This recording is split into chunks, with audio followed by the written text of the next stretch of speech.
¿qué tal? ¿Cómo estáis todos y todas? Gracias por venir.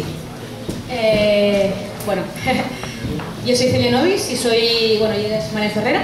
Somos los encargados de hacer una película sobre este lugar. Vale, no estoy tan acostumbrada. Sobre este lugar, que es un lugar histórico. En 2 años cumplirá 150 años esta sociedad.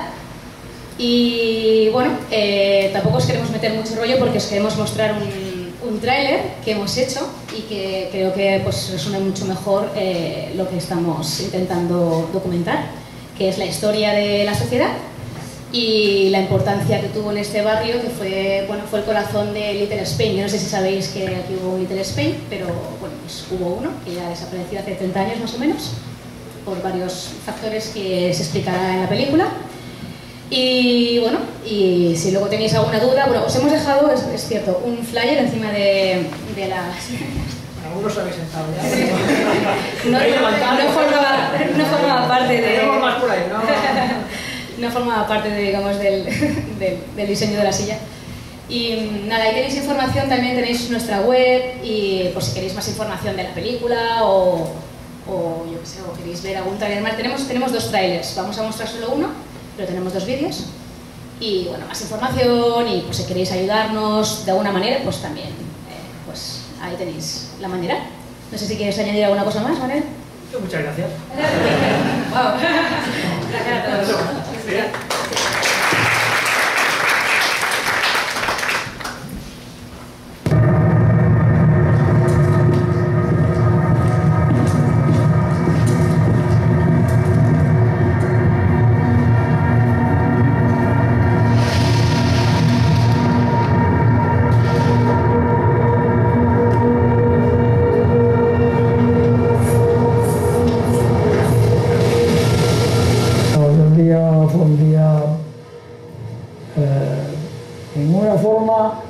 Fantástico para mí para llegar a la Tierra después de 14 días de viaje. Vine a la Nacional. La Nacional en aquella época tenía muchísimos socios. Era una maravilla del mundo porque venía y le brindaban un plato de comida y usted no lo pagaba. Si no podía, no lo pagaba. Cuando tenían un cuarto libre aquí, eran para los emigrantes.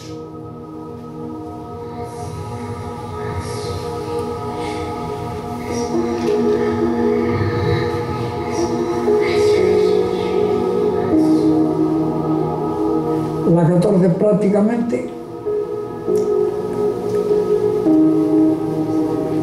podríamos decirlo así, embolsaba los emigrantes.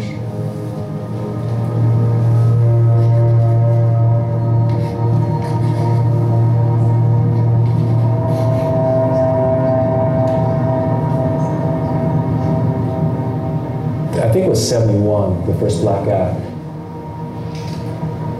All of a sudden, the lights went out.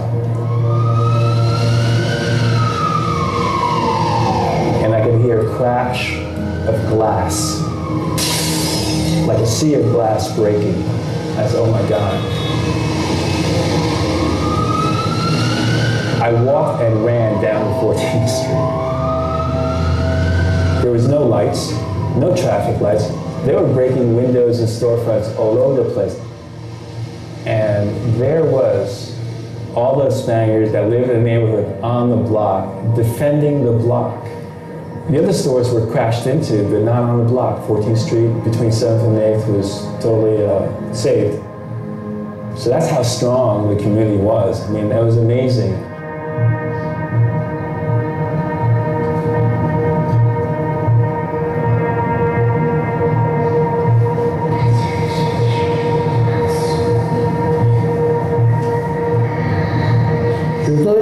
Porque a partir de los años 70, finales de los 70, aquí hubo un movimiento de droga tremendo. Y los que estaban aquí empezaron a abandonar el área. Yo siempre comparo un poco con la pequeña Italia. Se creó un área de delincuencia y la calle se hizo hasta peligrosa.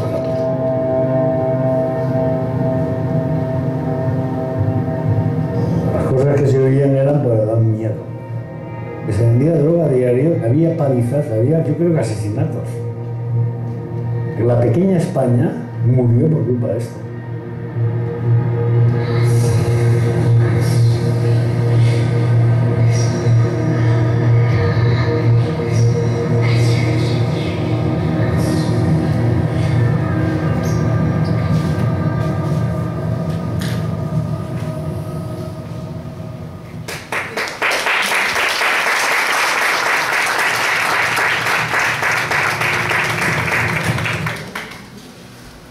Yo creo que bien, ¿no? Bueno, muchas gracias. La verdad es que el vídeo es impresionante. Tengo ganas de saber más. Bueno, gracias a todos por venir. Veo muchas caras nuevas respecto a otros eventos que hemos hecho, lo cual me alegra mucho. Así que vamos a presentarnos. Mi nombre es Adrián y yo trabajo con la asociación ECUSA. Somos una asociación de científicos españoles en los Estados Unidos. Y esta actividad de hoy está englobada dentro de un programa de divulgación científica académica que tenemos, que está patrocinado por la Fundación Ramón Areces, que permite pagar pues, gastos de viaje, tipo de cosas para comer algo y tal después, al cual estáis todos invitados al término del debate. Y esta vez lo hemos hecho en colaboración con los compañeros de Marea Granate, porque hemos pensado en hacer un evento pues, académico, un poco incluso puede ser político, ¿no? Según cómo vaya la discusión. Trayendo un poco más la parte de las ciencias sociales y en particular en relación con la inmigración. Quería también anunciar que los compañeros del grupo de trabajo de desarrollo profesional de ECUSA Nueva York tendrán la semana que viene, el día 10, ¿correcto, Pilar? Un workshop aquí sobre pues, cómo trabajar en tu resume, ¿no? para potenciar un poco tu carrera. Para los que pudieran estar interesados, en la web de ECUSA podéis encontrar más información. También deciros que dentro del grupo de divulgación o de educación tenemos un programa que se llama ECUSA en las escuelas, y aparte el altavoz porque se copla un poco, y la verdad es que hoy ha sido una machada. El compañero Carlos Sierra con los voluntarios se han hecho 3 talleres esta mañana. La idea es que van a diferentes escuelas, hacen talleres y con chicos jóvenes, creo que esta vez eran de 7 y 8 años, ¿no? De 7 años. Pues hacen experimentos científicos liderados por un científico pues, del primer nivel de los que estamos aquí, ¿no? Es un programa muy chulo, os animo a que miréis un poquito de qué va, por los que pudierais tener gente pues, que está en colegios, que les pueda interesar, o incluso si vosotros quisierais dar un taller, estamos súper abiertos a intentar, digamos, poner los medios para que lo podamos hacer juntos, así que no olvidéis en contactar con nosotros. Y bueno, sin más preámbulos, voy a pasar la palabra a mi compañero Ignasi de Marea Granate, que va a ser quien va, digamos, a moderar el debate del día de hoy. Y gracias a todos.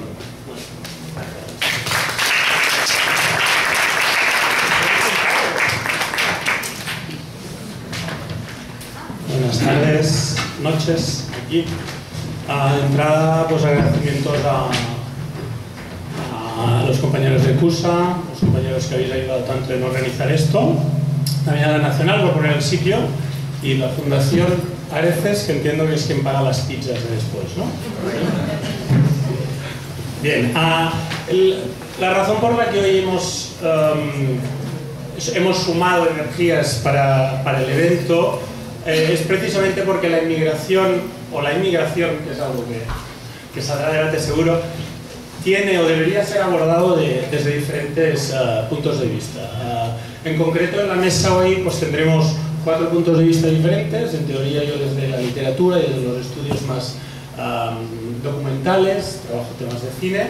Tenemos también un politólogo, una socióloga y no sé cómo definir el trabajo de James. Es de historia, pero soy literato. Historia y literatura.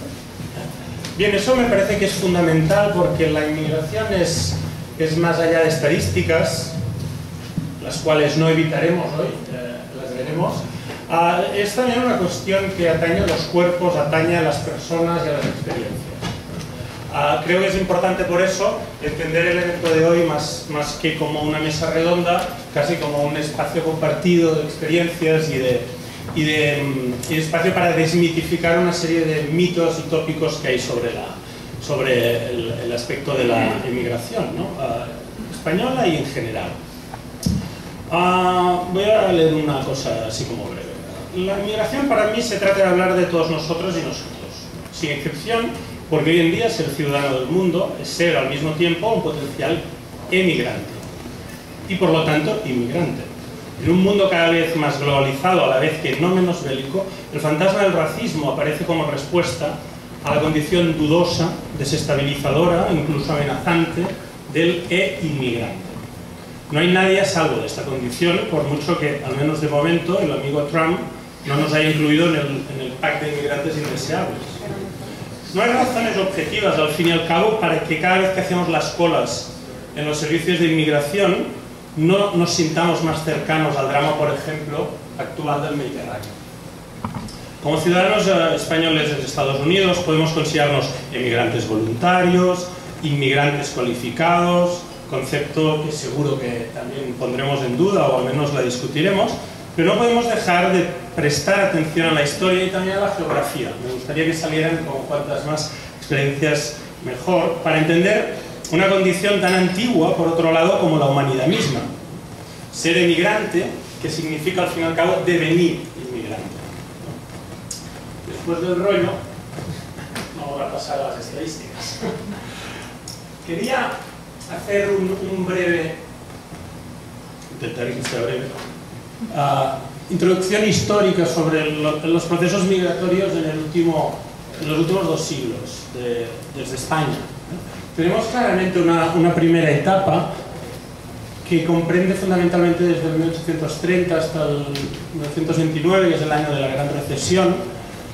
Se producen 2 fenómenos básicos migratorios, que es por un lado la inmigración a puntos específicos de Europa. La más famosa es la que se llamó en su momento inmigración golondrina. No sé si desde los estudios sociológicos se ha teorizado de otra manera, pero fundamentalmente se le llamaba así porque eran fenómenos de ir y volver, ¿no? Eran migraciones temporales, anuales, que se repetían. Y después tenemos otro fenómeno importante del que nos va a hablar en concreto y mediante el estudio que ha hecho James sobre la migración española en Estados Unidos. No solo en Estados Unidos la hubo, pero nos hablará del caso en Estados Unidos. Sobre todo fue latinoamericana, Argentina, Brasil, México y Cuba. Esa inmigración se produce hasta más o menos el momento de las independencias y bueno, creo que hay una nueva como subida de casos a partir de las independencias, pero claramente se frena con la recesión. Después hay un segundo fenómeno que no podemos olvidarlo y lo he empaquetado hasta el 73 porque es todo lo que vincula al franquismo, de alguna manera, ¿no? Por un lado, la guerra civil es un periodo muy breve, pero se produce un fenómeno específico importante del que hay que hablar. Sin duda no es importante en cuanto a números, pero sí por las significaciones políticas, que fue el exilio republicano. Europa, pero ahí sí que sobre todo Estados Unidos, creo. Y después se produce un fenómeno muy interesante que es un parón desde el año 40 hasta el año 59-60 que corresponde a la primera etapa del franquismo, que es la etapa autárquica que se llama, ¿no? Cuando el franquismo duro directamente prohibió la inmigración de manera legal, aunque la hubo, por supuesto, ¿no? En cambio, a partir del 59, cuando hay el cambio dentro del franquismo y se da el poder a lo que se llamó la liberalización del franquismo, se produce la inmigración post-plan de estabilización. Fundamentalmente se legaliza la inmigración y se produce un fenómeno emigratorio muy fuerte hacia Europa, sobre todo, 1 millón de personas salieron en cuestión de menos de una década, y también en Estados Unidos. Pequeño, pero existió el fenómeno. Por eso pongo un solo 44.000 personas, ¿no? Y después hay un fenómeno que me parece también interesante, que a lo mejor hoy no lo hablamos, pero que ha sido trascendente, yo creo, para la historia de la inmigración española, que es la inmigración interna. El éxodo rural que hubo durante esa década en España, aún hoy, digamos, vive en una serie de problemáticas más mitos que reales, pero bueno, es un tema que también podemos hablarlo, ¿no? La idea de la inmigración, o la inmigración simplemente entendida como digamos un cambio de horizonte nacional o si la inmigración o la inmigración es también un proceso personal, psicológico, mental. Y después tenemos el gran fenómeno del crecimiento democrático. Fue un crecimiento económico teóricamente muy sólido, duró pues casi 30 años, pero no era tan sólido, ¿verdad? Entonces lo que pasó es pues un poco donde estamos ahora situados. Sobre este periodo, que es el periodo que, bueno, se estudia desde el 2008, no sé cuándo empezáis vosotros las investigaciones, pero... Los datos desde 2002. Ya, bueno, pues a ver qué nos cuentas. El denominado exilio económico, que también me gustaría discutirlo, ¿no? Esta noción. Por eso lanzo aquí palabritas para que las pongamos en duda, sobre todo. Interesante también es una primera línea de mitos que ya quiero romper, como por ejemplo los números de los datos de esa inmigración. Se produce durante estos 7 años como... Ahora estoy... 427.000 españoles se van, de los cuales 230.000 son nacidos en España. Esto es importante porque, a diferencia de nuevos datos que veremos, la relación entre nacidos, por lo tanto educados, por lo tanto crecidos, por lo tanto con el horizonte mental de una utopía en España, realmente es muy alta. O sea, tenemos más de un 70%, ¿verdad? En cambio, lo que nos encontramos, si analizamos globalmente el número de residentes que hay en el extranjero, nos encontramos que la relación entre nacidos y simplemente ciudadanos españoles es muy desigual. Como podemos ver aquí, el 60% de españoles residentes en el mundo ni nacieron en España. Entonces creo que eso también es importante a la hora de valorar cuánta gente realmente hemos salido, ¿no? Porque realmente estamos en la parte de la izquierda, ¿no? Bien, un dato rápido y ya paso a los compañeros, ¿no? También para poner en relación nuestro caso respecto a los otros casos de inmigración españolas en el mundo, ¿verdad? Estamos en ambas clasificaciones el 8º país. Entramos en el G8, me gustaría mucho Zapatero esto. Pero fijémonos, para mí es relevante el dato, o sea, una cuarta parte de los ciudadanos españoles es nacida en España. Por lo tanto, por ejemplo en Estados Unidos, ¿verdad? Tenemos de 100.000 a 28.000. O sea, de cada español que haya emigrado nacido en España, hay 4 que no nacieron en España. ¿No? En cambio, podemos ver, por ejemplo, casos como el de Argentina, donde hay una relación... No, Argentina es el mismo caso, pero casos como Francia, hay una relación más ecuánime entre las dos categorías. Eso me parece también que es interesante. Bien, me parece muy bien. Va, a ver si lo logras. A ver si lo logras.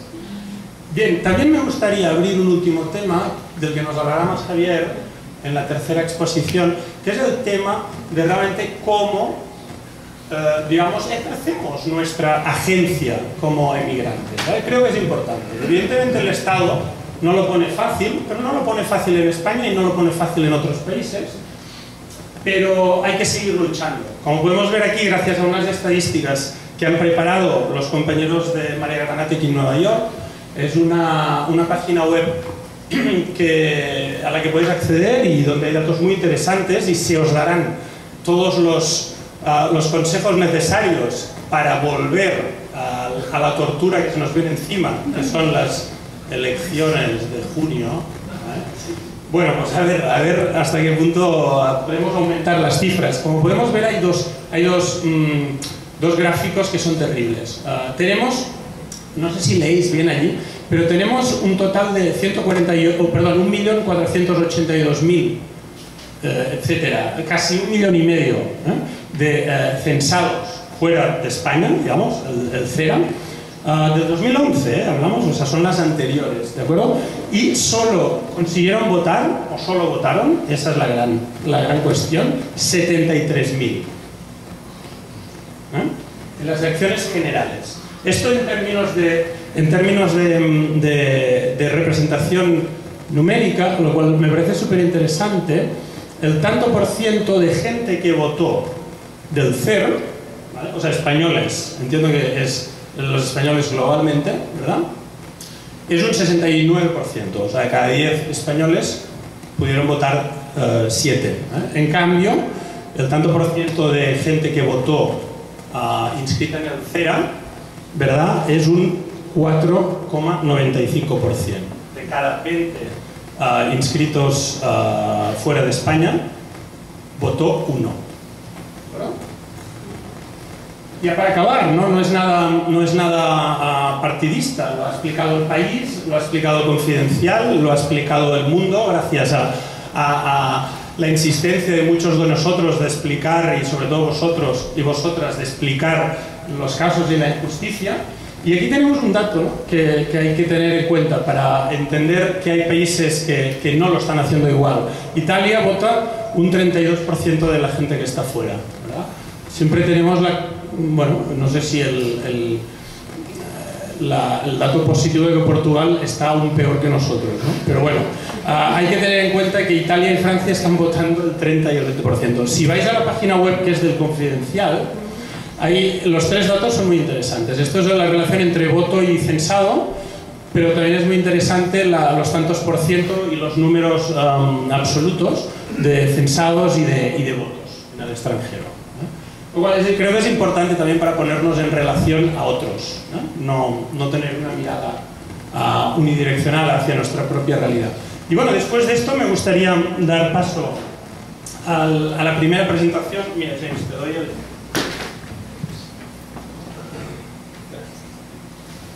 Bien, para los que no lo conocéis, y yo tenía la suerte de haber leído bastante de él porque trabajamos en el mismo ámbito de la universidad.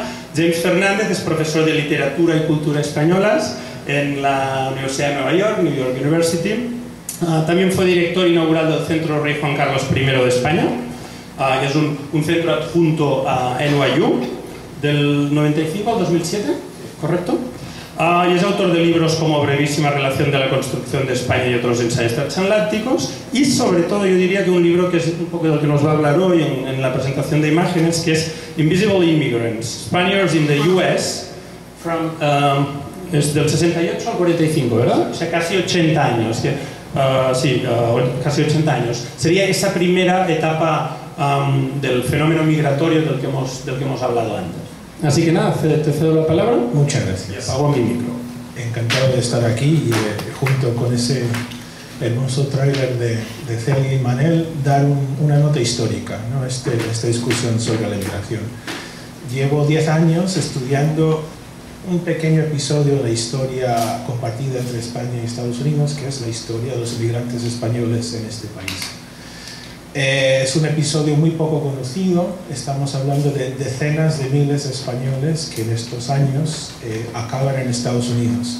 En muchos casos son españoles que han emigrado antes a puntos de la América de habla hispana, en otros casos son españoles que llegan directamente a Estados Unidos. Esta historia de españoles en Estados Unidos en realidad es una pequeña parte de la historia más amplia que ya hemos mencionado, de esa gran diáspora de españoles a las Américas que ocurre en la segunda mitad del 19 y el primer tercio del 20. Es un episodio insuficientemente asumido por la historiografía y por la ciudadanía, tanto de América Latina como de España como de Estados Unidos. 4 millones de españoles dejan España para las Américas en esos 80 años. Podemos sumar el número de españoles entre Colón y 1850 y no llega ni de lejos a la cifra de los españoles que hacen esta migración a finales del 19 y principios del 20. Esto no tengo mucho tiempo ahora, pero tiene unas implicaciones muy profundas, ¿no? La presencia masiva de ADN español en las Américas ocurre después del Imperio. Ocurre en una América independizada o a punto de independizarse. Entonces, eso, llevo 10 años trabajando este tema, 5 en colaboración con un escritor y cineasta español, Luis Argeo, Y tenemos parte del trabajo es muy grato, pero un poco extraño, que es visitar a los descendientes o los inmigrantes. Por suerte viven todavía hijos de aquellos inmigrantes. Un ejemplo sería mi padre, que es hijo de asturianos que llegaron aquí y casi aquí.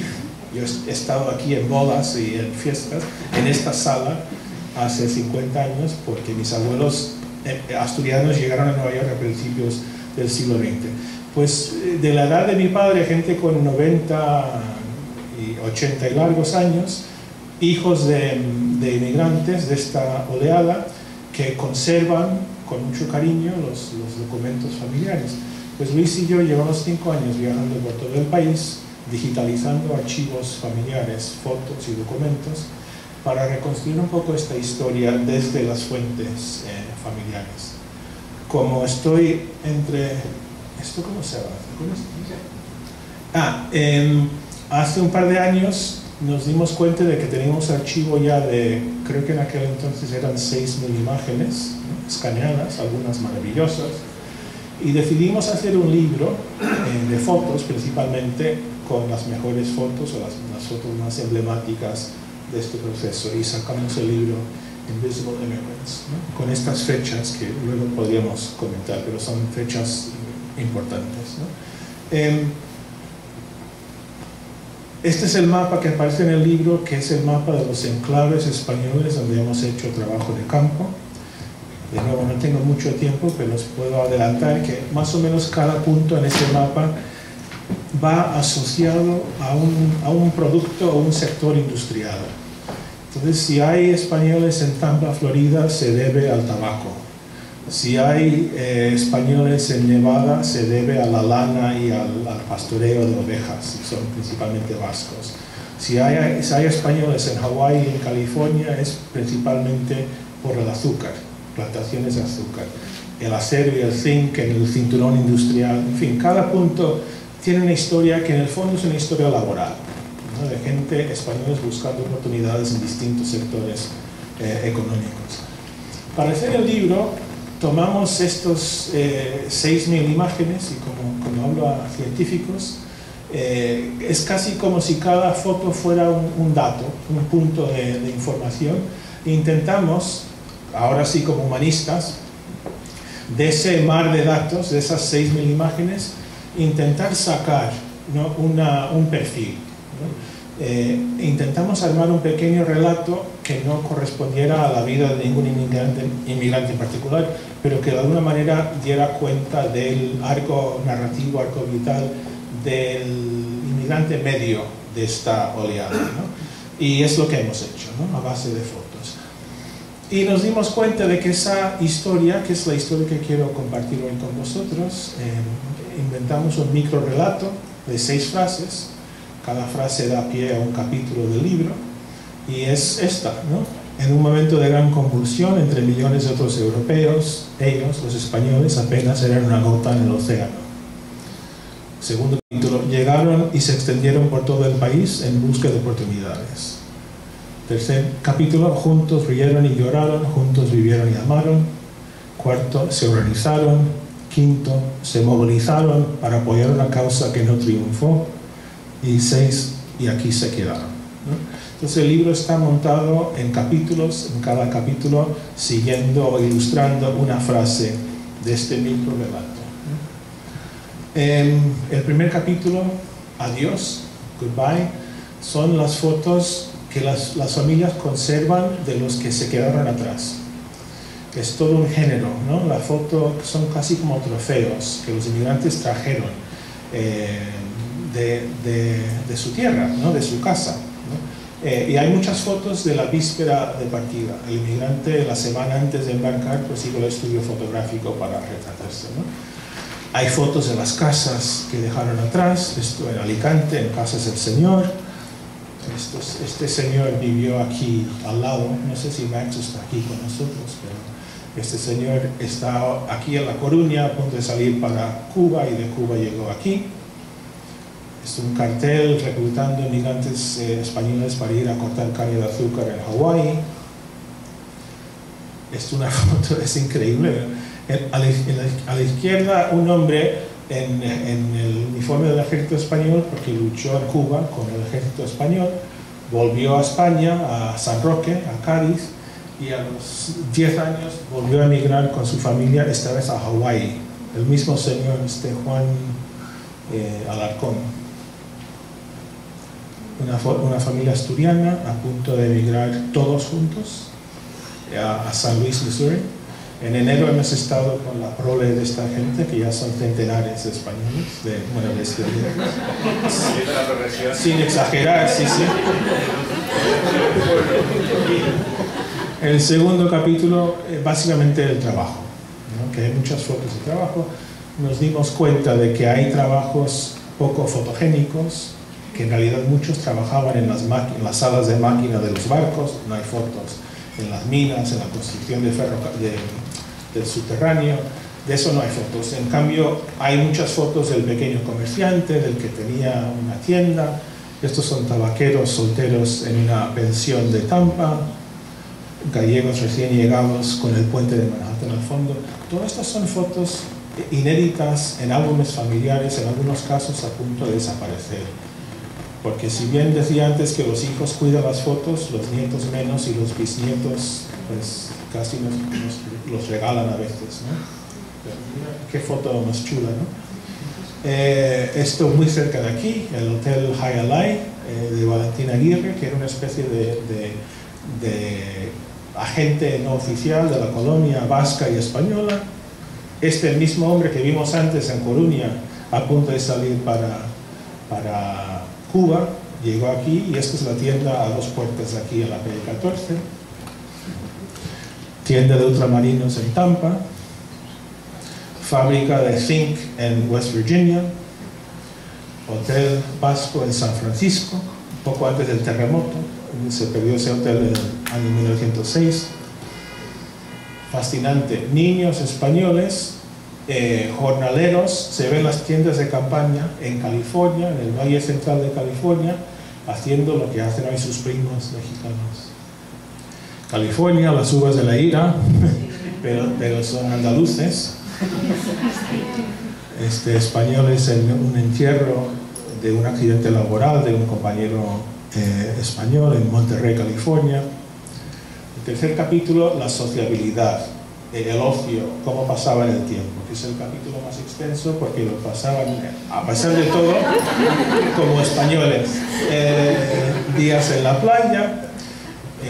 Digo, para los que hacemos Cultural Studies es una enciclopedia, ¿no? En el lenguaje corporal de una mujer en 1925, puedes ver esta foto y saber que no estamos en Kansas, ¿no? Que no estamos en Cádiz, ¿no? Por el cuerpo, ¿no? Era muy común nada más llegar, como broma, hacerse una foto conduciendo un coche, ¿no? Porque mira, nosotros los paletos manejando un coche, pero a los 2 años los mismos se van a retratar delante de su coche de verdad, ¿no? Pillares, esto es Tampa, ¿no? Trabajando también en el campo. Había centros de turismo rural aquí en el estado de Nueva York. Esto es una especie de hotel para españoles en los Catskills. ¿Puedes decir que es tu familia? Mi familia está, sí. Bueno, están ahí miembros, mi padre está en esa foto en el centro, el niño del centro, ¿sí? Esta foto es genial porque los instrumentos de cuerda alegóricamente cuentan la historia de esta familia, que eran andaluces, la guitarra, que emigraron a Hawái, el ukelele, y que dieron el segundo paso a California. Esto es Monterrey, California. El cuarto capítulo, la organización, que es asombroso, ¿no? Cómo se organizaron. Claro, llegaron a un país antes del New Deal, sin Social Security, sin ningún tipo de red, ningún estado de bienestar. Entonces ellos mismos formaron sus sociedades de socorros mutuos, ¿no? En todo el país, ¿no? Esto es un picnic de Cleveland. Los de San Luis son casi todos asturianos, que llevaron además un juego que solo se juega en Asturias, la llave esta. Canton, Ohio. La presencia vasca en Nueva York muy fuerte. Están en el frontón que no podía faltar dentro del centro vasco. Cuando uno piensa en cuánto cuesta el pie cuadrado de Nueva York, y los vascos tenían su frontera. El equipo de fútbol de San Luis, de béisbol de Tampa, y muchos documentos de este tipo, ¿no? Las cuotas que pagaban para... Y esto es el teatro del Centro Asturiano de Tampa, que todavía existe, que durante muchos años era la sala de conciertos más grande del estado de Florida. Creo que tienen 1.400 butacas. Y están celebrando el 6º mes de huelga. Los tabaqueros españoles de Tampa. El 5º capítulo, ¿no? Como todos los inmigrantes, diría de toda la historia, a ver si me corregís, ¿no? Pero yo creo que en la historia casi todo inmigrante sueña con volver algún día a su país, ¿no? Y estos españoles no son la excepción, ¿no? Eso se nota en los archivos familiares, aunque muchas veces los descendientes lo desconocen. A los descendientes preguntamos, ¿vuestros padres vinieron para quedarse o vinieron para hacer dinero y volver? Y casi todos dicen, no, mis padres vinieron porque querían ser americanos. Lo dicen sin dudar, ¿no? Y luego nos pasan el archivo familiar, que muchas veces tienen cartas en español que ya no saben leer. Y nunca es cierto. O sea, las cartas son siempre de, ¿es el momento de volver? No, todavía no. Manda más dinero, ¿no? Están siempre hasta un momento muy concreto, que es el momento de la guerra civil. Los que abrigaban sueños de volver a España, más o menos, abandonan esos sueños después de la guerra civil, ¿no? Por su resultado y por el estado del país después de la guerra, ¿no? Hay fotos familiares buenísimas. Esto es aquí cruzando la calle, literalmente, delante de una tienda de ultramarinos españoles haciendo el piquete a una tienda también de españoles que no pagaban, que no contribuían a la República. Esto es frente a la Casa Moneo. Los álbumes familiares están llenos de fotos de este tipo, ¿no? Que nos hablan de una colectividad, de una acción colectiva que los descendientes desconocen, ¿no? Porque no se ha comentado y porque la historia se convierte en una generación en historia individual de héroes. Te hablan del abuelo, del gran abuelo que no conocía a nadie, y luego te enseñan el álbum y dicen, ¿cómo que no conocía a nadie? ¿Sí, no? Si estaba en una asociación. Entonces, los álbumes dicen mucho, ¿no? Estos antifascistas de Canton, Ohio, niñas vestidas de milicianas en Tampa, a la derecha en Nueva York, una reunión de republicanos aquí en Nueva York, en Manhattan. Y voy terminando con esta juxtaposición de imágenes. La comunidad española de Canton, Ohio, hace todavía un picnic anual. Lo llevan haciendo desde el año 27, me parece. Y hay una señora que ha guardado todos los años los programas del picnic. Y en los años 20 y 30 los programas eran, pues como veis, esta es la carátula, la portada, de un panfleto de 32 a 48 páginas, ¿no? Con anuncios y chistes y discursos y tal. Entre la portada de la izquierda y la portada de la derecha, algo muy grave ha pasado en esta comunidad.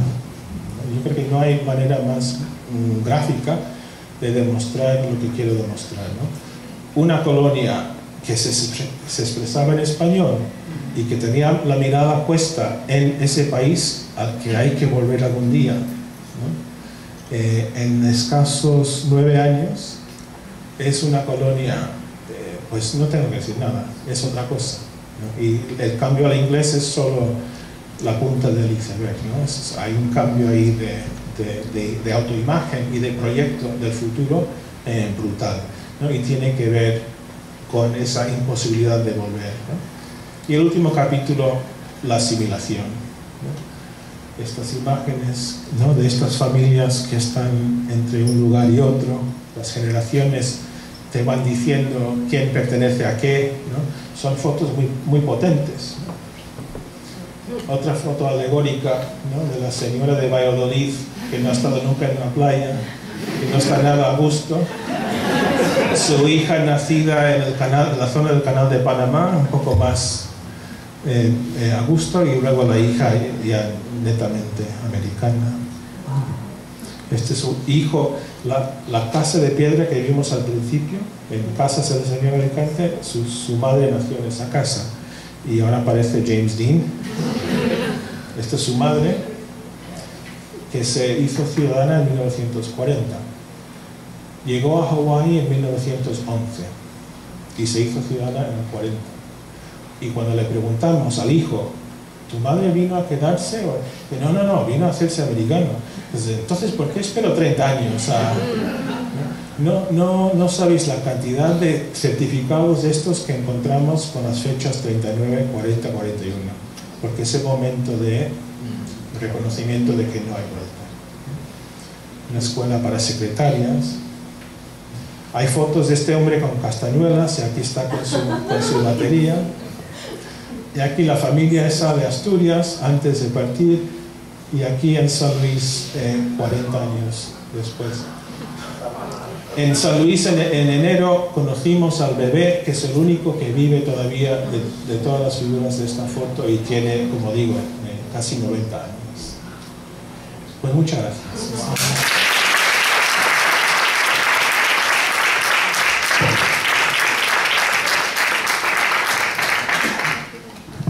Gracias, James. Seguro que después nos podrás contar más cosas de las fotos o de las historias que hay detrás. Bien, Rosalina es nuestra segunda ponente, digamos, acompañante hoy. Rosalina Alcalde es profesora del Departamento de Sociología de la Universidad Autónoma de Barcelona. Desde el año 2013 lidera estudios sobre migraciones de españoles cualificados a Estados Unidos. Sus estudios en sociología de la inmigración han sido publicados en varias revistas, libros, y ha sido galardonada con diversos premios. A ver qué nos puedes explicar o desmitificar en 10, 15 minutos. Vamos allá. Gracias. ¿Ahora? Sí, ahora sí. Bueno, yo después de la exposición de Jane me he quedado impresionada. Me he quedado impresionada y estoy sobrecogida de estar aquí, porque claro, normalmente en los espacios a los que voy a contar cosas de migración y a poner datos, no suelen ser sitios como este, que tienen esta historia, ¿no?, a la que es como si acabara de aterrizar. O sea, he venido hoy de Barcelona, ¿no?, he llegado aquí, me he encontrado con esto, y, ostras, esto es impresionante, es una pasada. Así que agradeceros muchísimo la invitación. Y bueno, yo voy a explicar qué es lo que estoy haciendo. Bueno, experta en el tema tampoco es que sea. Os cuento un poco por qué lo digo. Lo digo porque yo trabajo como socióloga en la Autónoma de Barcelona, en un centro de estudios sobre inmigración. Por aquí hay un compañero mío, Amado Alarcón, que también está en el equipo de investigación. Y desde el centro siempre nos hemos centrado mucho en las migraciones, en los fenómenos inmigratorios, es decir, inmigración que nos llega a España. Y siempre desde una mirada en claves de desigualdad, ¿no? No sé si decirlo o no decirlo, pero la verdad, yo he empezado a estar como un poco harta ya de tanta, no de tanta migración, pero de tanta penura, ¿sí?, de todo lo que viene relacionado con la migración, ¿no? Entonces, migración económica, al centrarnos mucho desde una visión muy estructuralista y por tanto en factores de desigualdad, pues bueno, pues trabajo tras trabajo pues no dejas de sacar a la luz situaciones de vida duras. Eso también es una cuestión que cabría reflexionar, ¿no? Hasta qué punto los científicos sociales contribuimos a crear una imagen sobre la migración y los migrantes, ¿no?, construida siempre desde la precariedad. Como a partir de la crisis surgió una opinión pública que parecía, ¿no?, preocupada por la fuga de cerebros españoles, sobre todo de jóvenes, me pareció interesante la idea, más que nada por llevarla contra, porque como todos los medios parecían indicar que España se estaba quedando sin jóvenes, pues claro, como sociólogo, ¿uno qué hace? Lo primero es sospechar, ¿sí? Dice, bueno, esto va a ser que no es para tanto, ¿sí? Bueno, entonces empezamos a mirar datos y me interesó el caso de... no es que estuviese trillado el tema de la migración intraeuropea, pero por ejemplo había gente como Javier haciendo superestudios con no sé cuantísimo dinero de fondo, digo, ¿dónde voy yo? ¿No? Pues bueno, ¿qué puedo aportar? Voy a mirar qué pasa en los Estados Unidos, ¿no? En Estados Unidos, pues las cifras indican que no es el país favorito para migrar de los españoles, y contaré algunas anécdotas que han aparecido en el trabajo de campo de esta investigación que hemos hecho, pero bueno, es el quinto país al que migran los españoles. Me gustaría resaltar que esta investigación se ha hecho porque el Instituto Franklin de la Universidad de Alcalá, mirad lo lejos que me queda de la Universidad Autónoma, financiaron este estudio, porque ellos se dedican a hacer estudios americanistas. Bueno, total, que planteamos el estudio, les gustó y empezamos a hacerlo. ¿Es verdad que España padece un problema de fuga de cerebros? ¿No? Eso sería lo primero que me planteo. Mirando literatura, ¿qué ves? Bueno, pues eso de las ciencias sociales es lo que tiene, pero hay muchos puntos de vista sobre una misma cosa. Bueno, pues que había autores que enmarcaban o focalizaban o miraban el problema de otra forma. En un mundo globalizado como el actual, en el que el conocimiento es un capital y que esos capitales, como los capitales económicos, se mueven, a lo mejor no debemos hablar de ganancias y de pérdidas, ¿no? Sino que a lo mejor, oye, estamos ante una oportunidad. Vaya a ser que se vaya gente cualificada afuera, pueda contribuir a generar redes de cerebros. ¿Sí? Estas serían las perspectivas desde el ámbito de las teorías sociológicas sobre inmigración, ¿no? Que son las que imperan a la hora de explicar lo que antes se llamaba fuga de cerebros. Bien, yo que les decía, digo, hombre, pues España ha tenido otras prioridades a la hora de emigrar, sobre todo los países de la Unión Europea, por razones obvias.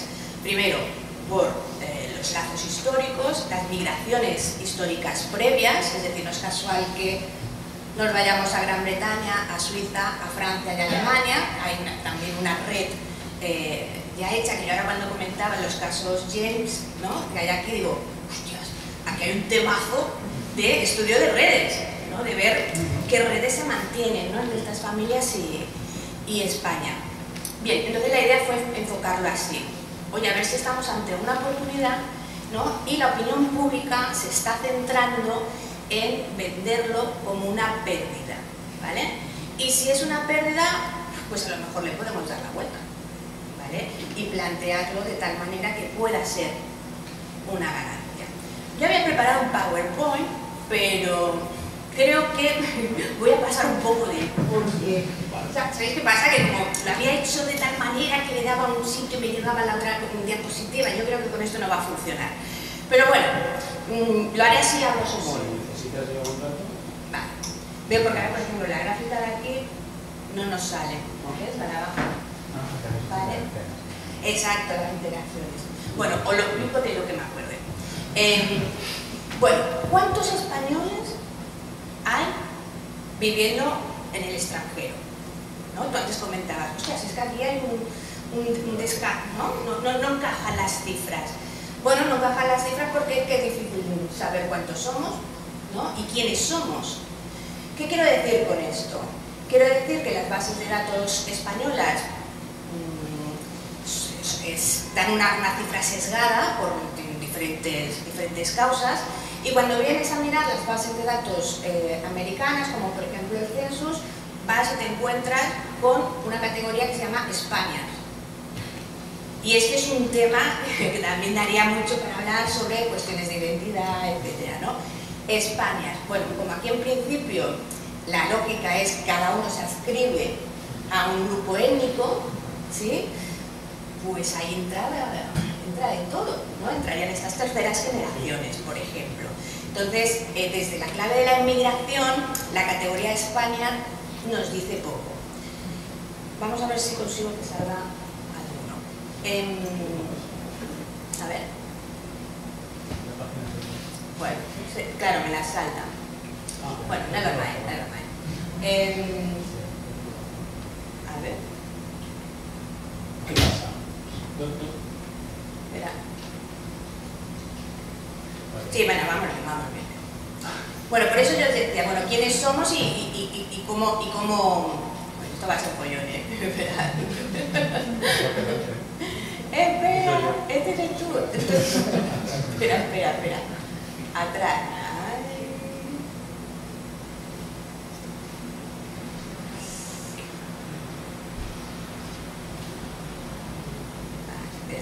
Me encuentro aquí. Vale. Bueno, el censo americano, ¿qué dice? Bueno, porque son más o menos unos 635.200 y pico Españas censados aquí en los Estados Unidos, ¿no? Pero claro, eso es lo que vuelvo a decir, habría que cruzarlo por variables distintas para saber cuántos de estos son inmigrantes. Un dato que da el censo, que nos sale aquí, es que estima que más o menos un 33% de los Españas son españoles no naturalizados como americanos y que nacieron en España. O sea que más o menos ahí podríamos encontrar a esos inmigrantes. ¿Qué es lo que vemos sobre el tema de flujos? James nos ha estado hablando más o menos hasta los años 50, qué es lo que ocurrió. Bueno, Estados Unidos nunca ha sido un sitio preferente para la migración española, ¿no? Como James explicaba, el grueso de la inmigración fue hacia otros países de América Latina y muchos de los que llegaron aquí habían pasado por países americanos antes de llegar a los Estados Unidos. Pero ¿qué es lo que vemos aquí? Vemos, si cogemos los datos del censo y miramos el año o la década de entrada, vemos que hay como dos repuntes, ¿no?, dentro del flujo. Es decir, ¿qué vemos aquí? Pues entre la década de los 60 y los 70 hay como un aumento, ¿sí?, de llegada de entradas de españoles y españolas. Y en el 2000, 2011, en esta década, vuelve a haber un repunte. ¿Es un repunte de migración? ¿Es un repunte de gente que ha entrado al país? Bueno, podría ser en parte que sí, pero debemos tener en cuenta que en el año 2000 se crea la Ley de Memoria Histórica. ¿Y qué hace la Ley de Memoria Histórica? Reconoce el derecho a los hijos y los nietos de españoles a acceder a la nacionalidad española. Entonces, eso es un tema que cuando vemos flujos en otras partes, por ejemplo, de América Latina, hay un repunte, ¿sí?, en este año. O cuando vemos el flujo desde España, parece que hay un repunte y dices, ostras, es que en 2000, claro, es que hay una fuga de cerebro. Bueno, la gente se va, pero ya se empezó a ir hace mucho tiempo, no es por la crisis. Pero lo que sobre todo vemos es el impacto de esta ley de inmigración. Esta ley, perdón, de memoria histórica. ¿Vale? Este es el flujo, mirado desde España, de las bajas residenciales de españoles que emigran a los Estados Unidos. Y tiene una cosa particular. Cuando tú miras los españoles que se van de España, ¿sí?, ¿sabéis cuál es el principal país al que emigran? Ecuador. ¿Ya os acuerdo? ¿Cómo es esto? Ecuador. Porque son ecuatorianos que tienen la doble nacionalidad. Por tanto, al tanto. ¿Vale? Entonces tú vas en la prensa y te ostras, han ido no sé cuántos. Bueno, se han ido sobre todo extranjeros, ¿sí?, que se nacionalizaron como españoles. ¿Vale? Exacto. Pero ¿qué ocurre con el flujo americano? Que el flujo americano está fundamentalmente integrado por españoles nacidos en España. Y esto le da un punto guay. O sea, le da un punto interesante, ¿no?, para justificar el estudio, ¿no? Entonces, es un flujo que realmente no está integrado por otros extranjeros, sino que están integrados por españoles. ¿En qué ha cambiado la inmigración, de la que nos hablaba James, respecto a la migración a partir del año 2000? ¿Somos el mismo tipo de españoles y españolas los que emigramos? No. Ha cambiado totalmente. Fijaos, si las migraciones de la primera mitad del siglo XX estaban conformadas sobre todo por hombres, las de la década de 2000 están conformadas sobre todo por mujeres. Más del 50% del flujo es un flujo femenino, ¿vale? El 63% eran solteros. ¿Qué pasa con las migraciones de ahora? Que hay mucho casado. ¿Y qué pasa cuando uno está casado? Que tiene niños. ¿Sí? Eso es lo que tiene el amor. Por tanto, se ve que es un flujo altamente feminizado, ¿sí? Y es un flujo muy familiar. Esto a nivel de estudios sociológicos, a mí que me encanta estudiar temas de familia, infancia, inmigración, es brutal. Es brutal porque cabría estudiar, por ejemplo, todos los procesos de integración, adaptación, escolarización de los críos, ¿no?, españoles. Otro tema estrella es cómo hemos pasado de ser trabajadores que veníamos aquí con poca cualificación a más del 50% de los españoles que están aquí tienen estudios superiores, titulaciones universitarias y post-universitarias. Y por tanto, eso es un cambio esencial y esto hace especialmente interesante enfocar el estudio del flujo desde la perspectiva de las trabajadoras y los trabajadores cualificados. Hemos accedido en mayor medida a los estudios universitarios, ¿sí? Es decir, ha habido un proceso de cualificación de los españoles y españolas y eso se traduce también en el flujo. Cosas que hemos visto en el trabajo de campo. Si antes los inmigrantes primero viajaban a otros países latinoamericanos, fundamentalmente Cuba, los españoles de ahora cualificados son grandes viajeros. Es decir, yo creo que el 100%, hemos hecho unas 40 entrevistas, de la gente que hemos entrevistado, todos tenían una historia de viajes impresionante. O sea, nadie salió la primera vez del país y se vino aquí. Es decir, son perfiles de alta movilidad. Dentro de la inmigración, lo decía antes medio en broma, pero dentro de los estudios de inmigración, estudiar este colectivo, pues, oye, le da como un respiro en este sentido, ¿no? Porque si lo analizamos en claves de desigualdades sociales vinculados con la migración, bueno, pues los cualificados somos los niños bonitos de los procesos migratorios, ¿no? Siempre detrás hay historias de personas que han podido acceder a becas de movilidad. Se comentaba el tema del retorno. El tema del retorno me parece muy interesante porque esto me permite hablar ya para cerrar de hasta qué punto la crisis de empleo que hay en nuestro país tiene un efecto en estos procesos. ¿La crisis tiene un efecto? Sí. Como elemento de salida es cuestionable, y esto es una pregunta que os quiero lanzar. Casi todas las personas que entrevistamos, y entrevistamos gente que se dedica al ámbito científico y otros tipos de profesionales, tenían curro. ¿Sí? Es decir, es gente que estaba trabajando. Y es gente que, bueno, las veía venir, ¿no? Pero en el campo de la ciencia, los problemas o las causas que se aluden para migrar no son nuevas de la crisis, es decir, responden a un problema estructural que tenemos en la ciencia en España.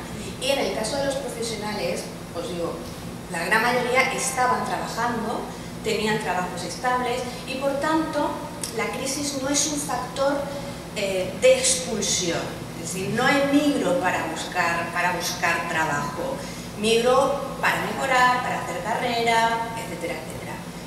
¿Cómo opera la crisis? La crisis opera en el retorno. Ahí es donde la crisis está actuando. Porque esta idea de me voy, ¿sí? Vemos que son los jóvenes entre 16, esa era otra pregunta que te quería. ¿Quiénes son tus jóvenes? Porque claro, hoy a mí en la academia me dicen, sí, vosotros los jóvenes, incluso yo tengo 43, están como otros, ¿no? Digo, ¿quiénes son los jóvenes? Y luego pues vemos esto, ¿no? Que el paro afecta a los muy jóvenes y muy poco cualificados, ¿vale? Aquí, ¿qué es lo que hemos visto, por ejemplo, nosotros en las entrevistas cualitativas?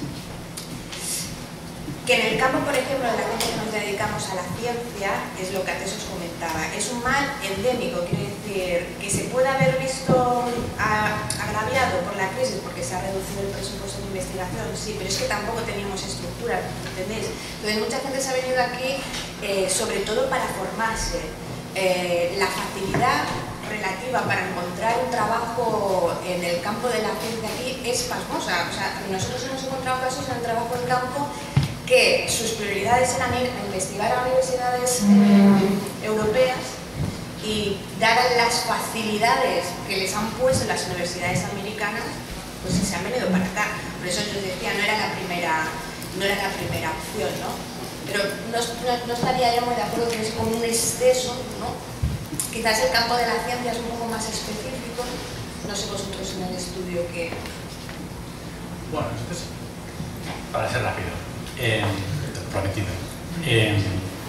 Hemos identificado una cosa curiosa, y es que hay un 20-25% de la gente que emigra que ha cursado FP.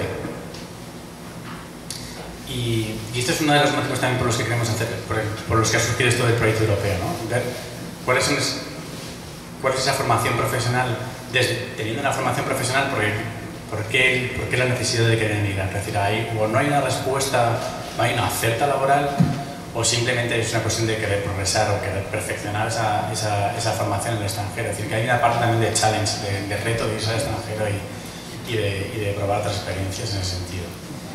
Sí, claro, no sé si hay una sobrepoblación, lo que hay es una infraoferta, o una oferta que no cumple las expectativas que hemos generado a una población muy cualificada, o que se cree muy cualificada. Esto ya lo tenemos que también, que yo soy profesor en la Carlos III, pues que soy de los que digo, soy de la leche. Bueno, luego hay que trabajar, ¿no? Pero hay que decirte que yo creo que hay una infrademanda porque... Me voy a hacer una postdoc, ¿vale? Me voy a hacer el doctorado, ¿sí? ¿Y dónde vuelvo? ¿Qué ha pasado con los Ramón y Cajal, que volvieron? Que te dicen, Paco, no te vuelvas a España, ¿no? Antes era Pepe, vete para Alemania, pues ahora Pepe, no te vengas a España porque es que no hay curro. Y en otros sectores profesionales pasa eso. Entonces la crisis está actuando como un freno del retorno. ¿Sí? Yo lo dejo aquí, ¿vale? Tengo más datos si queréis, ¿no? Pero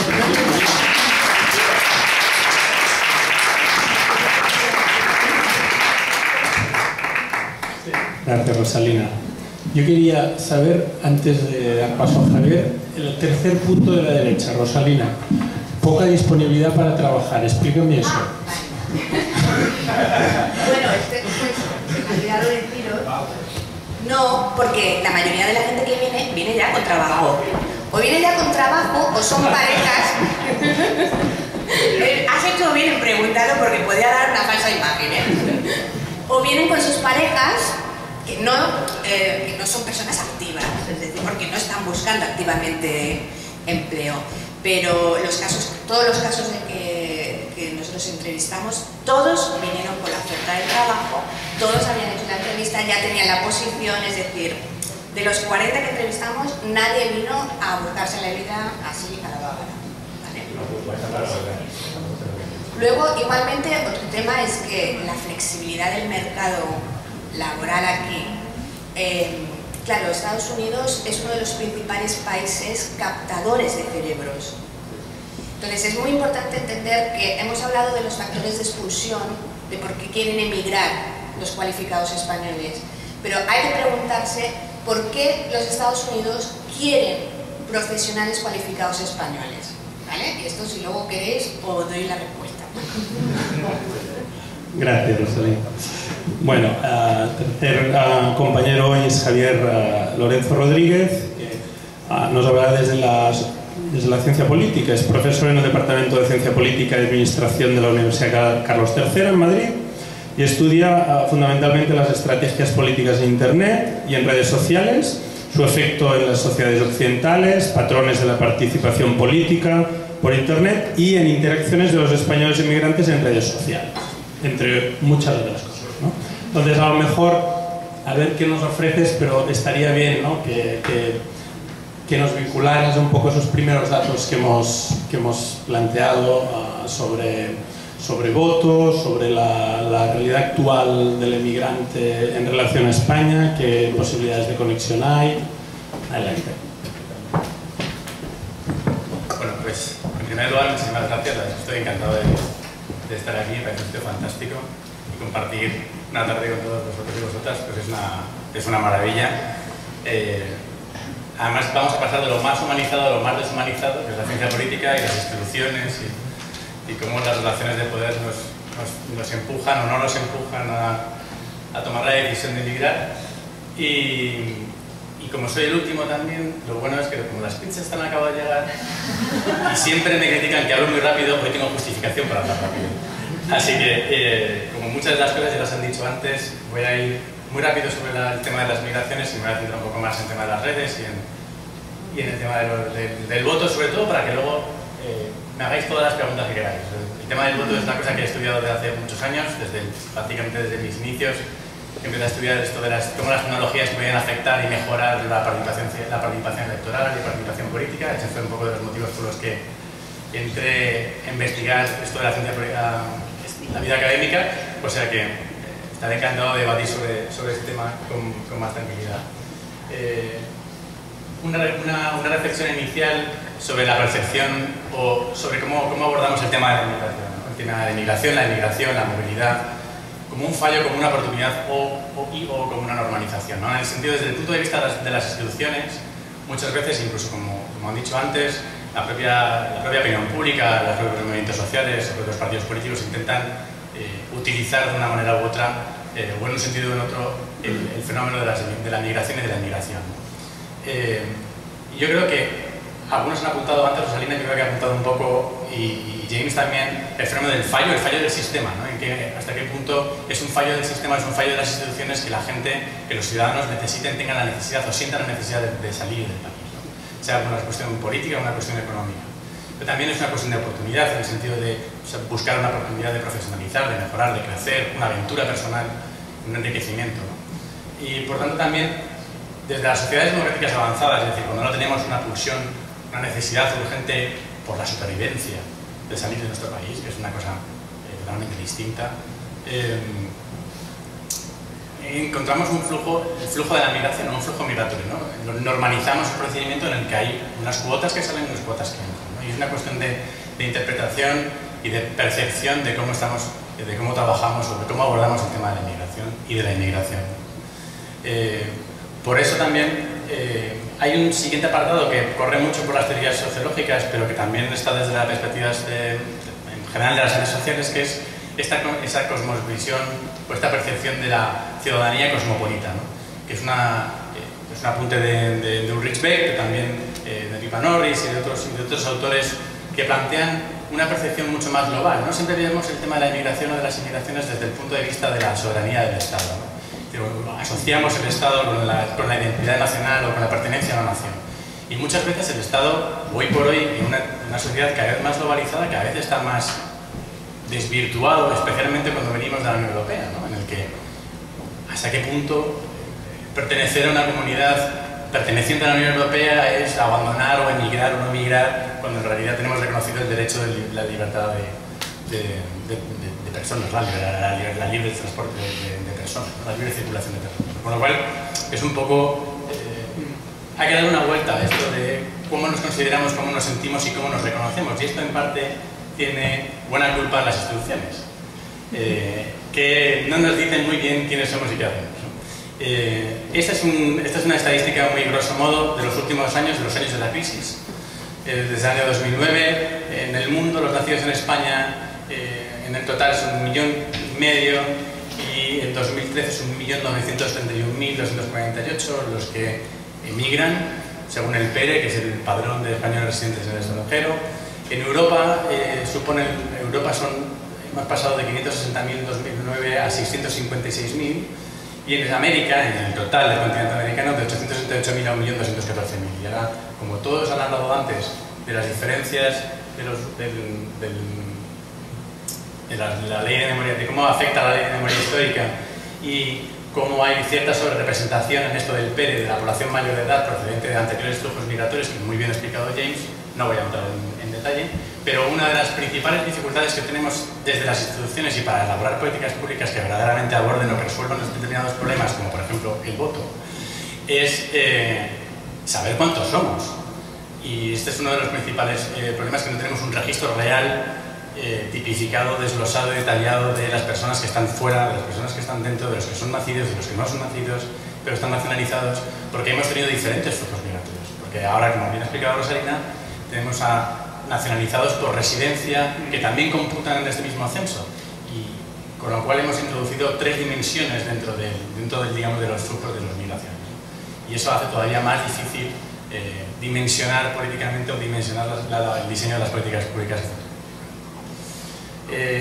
Yo me he centrado, mis últimos estudios han sido básicamente, o han estado basados en el tema de la juventud y cómo esto de los jóvenes, desde los años de los españoles de la crisis, como el éxodo de los jóvenes cerebros verdaderamente estaba siendo real o no estaba siendo real, o a qué respondía, cuáles eran las motivaciones de los jóvenes por salir de España. Vemos que de los 94.585 supuestamente residentes en Estados Unidos, la población joven son muy poquitos, son unos 24.000 me parece, unos 23.000, y mayoritariamente entre 25 y 29 años. Es decir, si viéramos esta estadística a nivel europeo, veríamos que, por ejemplo, de los 15 a los 19, de los 20 a los 24, se incrementa proporcionalmente a nivel europeo, gracias al Erasmus, por ejemplo. Aquí es un poco el desglose de los jóvenes en Europa, Estados Unidos, continente americano y el total de jóvenes inmigrados, que es una estimación corregida sobre los diferentes fallos que hemos visto en las diferentes bases de datos. En total, los jóvenes inmigrados en estos 5 años, de 2009 a 2013, son 218.000. En América hay un efecto corrector grave entre esos 318.000 supuestos que hay. Y en Europa, la Unión Europea ha sido la principal receptora de toda esa población joven emigrada. Mayoritariamente Reino Unido y Alemania, espectacularmente mayoritario. También es verdad que los registros que tenemos son muy sesgados. ¿Por qué? Porque son más fiables los registros de los países que reciben la inmigración que los propios registros de nuestro país que registran la actividad del inmigrante. Pero esto no es una cuestión particular española, es una cuestión particular de todos los países, porque seguimos pensando en esta concepción de la soberanía del Estado. ¿Vale? Entonces, mis ciudadanos me preocupan menos que se vayan, me preocupan más controlar las fronteras, ¿no? Y esto es una cosa que vemos en todo tipo de flujos migratorios. ¿Para qué vamos a hablar de Turquía o de lo que está sucediendo ahora, ¿no? Bueno, pues por eso digamos que los registros del Reino Unido, que son altamente... que tienen unas políticas mucho más restrictivas, que tienes que darte de alta en la seguridad social, es decir, que computas inmediatamente a la hora de entrar, o Alemania, que exactamente funciona de la misma manera o muy parecido, tenemos unos datos mucho más exactos sobre la población española que ha migrado en esos dos países. También en Suiza, por ejemplo, que tiene unas leyes migratorias bastante restrictivas y por tanto tiene un control bastante más alto de la población que migra. Ocurre en algunos países de América Latina, como por ejemplo en Argentina y México, por tradición, y Chile, pero no en muchos países de América Latina, con lo cual creo que es una especie de apuntar lo que sabemos en función de los datos que tenemos, pero no hemos descubierto todo el mar, solo tenemos pequeños islotes en los que tenemos esa data. Básicamente y rápido, porque no sé cómo voy, mal, básicamente para hacer una breve radiografía de dónde van estos jóvenes que migran. Proceden mayoritariamente de centros urbanos en España, esto es interesante, fundamentalmente Cataluña, Valencia y Madrid. Y además se concentran en núcleos urbanos. Es decir, que a donde emigran son todavía concentración de mayores núcleos urbanos. Por cierto, Ignacio, que has hecho una cosa muy interesante, la migración interior en España se sigue produciendo alarmantemente y seguimos produciendo un proceso de despoblación del entorno rural espectacular. Es decir, que si ves el mapa, por ejemplo, sobre el mapa lumínico de español, es una cosa alarmante, ¿no? En ese sentido. El 70%, más del 70% de toda esa población emigrada, de esos jóvenes inmigrantes, tienen estudios superiores, lo cual concuerda perfectamente con lo que ha comentado Rosalina. Tienen unos ingresos medios inferiores a los 1.000 euros de media, ¿vale? Es decir, la media está en torno a los 1.000 euros, entre los 1.300 y 1.600 euros. Y casi siempre han estado unos 2 años fuera del país de origen. Es decir, no es una migración que se ha ido a hacer un máster, es una migración que se ha ido a probar suerte, es decir, a crecer, a estar ahí. ¿Vale? Ahora vamos a ver sobre los estudios de las perspectivas y de las expectativas que tiene esa población. El 53% tiene intención de quedarse indefinidamente en el país de acogida, pero el 77%, como bien apuntaba James, quiere volver. Es decir, que todavía no estamos en el momento de la asimilación, ¿vale? Perdón. ¿Suman más de 100? Absolutamente, no tiene nada que ver. No tiene nada que ver, porque no se aglomeran los datos. El 53% tiene intención de quedarse, sí, pero lo que no tiene intención de querer volver en un futuro no determinado. Es decir, no tiene una intención de decir me voy el año que viene porque acabo. Es decir, no tiene una intención inmediata de irse del país. Pero en algún momento, oye, ¿por qué no? ¿Vale? Pero todavía porque no hay muchas expectativas. Es decir, porque lo que decía James, ¿no? Las expectativas no sumen halagüeñas, ahora voy a entrar en eso, ¿no? La unanimidad en la percepción de la situación económica y en su perspectiva futura es absoluta. Y las cosas que más les interesan de los lugares donde están son básicamente seguridad en el trabajo, no seguridad en cuanto a movilidad, sino seguridad laboral, contratos de trabajo, seguros médicos, etcétera, promoción profesional, salario y versus las expectativas en España. Es decir, no es que en Alemania los microjobs sean estupendos, pero son mucho mejores que no tener empleo en España. El 50% de la población emigrada ha emigrado donde ya ha estado anteriormente. Y esto es fruto sobre todo de los Erasmus y sobre todo del viaje por turismo. El 80% ha viajado por turismo a los países en los que ahora está trabajando. Eso me parece que es un dato interesante. Y el 90% considera la experiencia positiva. Esto nos lleva, esta es una gráfica interesante en cómo de probable cree que encuentre trabajo en los próximos 12 meses en función del lugar de residencia, en España y en otro país. Esta es una encuesta que le hicimos a 1000 jóvenes repartidos en todos los países del mundo, en Europa especialmente, 90% Europa y Estados Unidos, 75% en Europa y el 15% restante en Estados Unidos, es decir, que es donde más se aloja esta población. ¿Vale? Y estas son las gráficas de las expectativas que tiene esta población joven. ¿Vale? Pues un 94% considera que no es probable tener adaptación a la sociedad de acogida. ¿Vale? Y ahora vamos a ver esto un poco por qué, rápidamente. Las expectativas de experiencia personal, que en un 73% no son muy halagüeñas de los que están en España. Las expectativas de experiencia profesional en España no son muy buenas. Las expectativas de formación, el 81% considera que no son buenas. Las expectativas de ingreso de salario tampoco. Las expectativas laborales un poco más. Estos son de los residentes de los que están en España que están pensando en irse o no irse. Con lo cual tenemos un fenómeno de push-pull del proyecto migratorio, que es lo que estamos mirando. Voy a borrar un poco más. Los elementos de atracción de los países de acogida es que prevén, la expectativa es que la situación económica es mucho mejor, que tienen más ofertas en el mercado de trabajo. Los elementos de empuje, es decir, los que les hacen salir de España, son aquellos, la precarización del mercado de trabajo segmentado, la sobrecualificación o infravaloración del propio capital humano informativo, los salarios bajos inferiores a sus necesidades de independencia y autosuficiencia, es decir, la falta de expectativas en el propio país. Y los elementos intrínsecos del proyecto migratorio individual son más ofertas en el mercado de trabajo, la facilidad en la movilidad geográfica y ampliar el abanico de oportunidades de cara al futuro. Básicamente, y muy rápidamente, luego seguimos, tengo más datos, pero en fin, ya lo hacemos después, ¿no? La revolución digital, ¿en qué medida las tecnologías han permitido o han colaborado o no a mejorar las condiciones tanto de socialización de la población emigrante fuera como el contacto con el país de origen y con las familias, el entorno, etcétera, etcétera? ¿Okay? Como veremos ahí, por ejemplo, los españoles que están residiendo en el extranjero hablan con amigos extranjeros el 42%, solo el 42% habla con amigos extranjeros de forma diaria, a través de estas tecnologías, ¿no?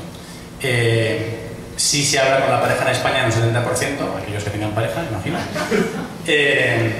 Pero con la familia, con los amigos en España, con la familia en España se habla casi diariamente en un 90% de la población emigrante. Es decir, que en este sentido se ha mejorado ostensiblemente.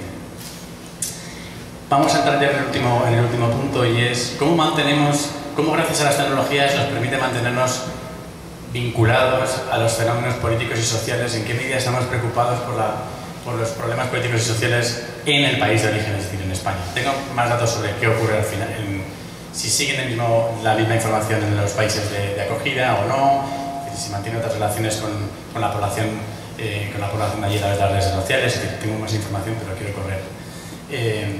Bueno, pues es interesante ver que a nivel España, que es uno de los países con mayor número de personas en redes sociales, con mayor perfiles creados en redes sociales, y somos el cuarto país en España, el cuarto país en Europa, perdón, y estamos a un nivel de universalización de perfiles en redes sociales muy por encima de la media de la Unión Europea en comparación, tanto en términos absolutos como relativos, en comparación con nuestra población. Y la actividad esta hispana de charlar la llevamos a las redes sociales con mucha frecuencia, es decir, que tenemos una actividad productiva en las redes sociales muy alta. Nos permite mantener, somos personas, casi el 65% de la población joven se mantiene en contacto diario o consulta diariamente información online sobre los fenómenos políticos y consume información política a través de las redes sociales, lo cual es significativo. Esto nos permite mantenernos casi más... Uno de los puntos negativos que tiene esto es que de alguna forma nos mantiene más vinculados al país de origen que al país de acogida, ¿vale? Con lo cual estamos mucho más en contacto con los amigos del país de origen, estamos más en contacto con la familia, estamos más en contacto con la información real, incluso podemos piratear y ver Sálvame o ver el fútbol, lo que queramos, ¿verdad? Es decir, más allá de escuchar los debates de Trump, igual no sé, pero bueno, sí, no sé qué esperar. Pero por un lado tiene ese fenómeno de acercarnos y de mantener ese vínculo social con nuestras familias en el país de origen, pero también nos genera una cierta barrera, una limitación a socializarnos, a acelerar la socialización en el país de origen, en el país de acogida. Y esto me lleva a una pequeña conclusión rápida y paso a lo del voto, que es para hacer una cosa muy corta.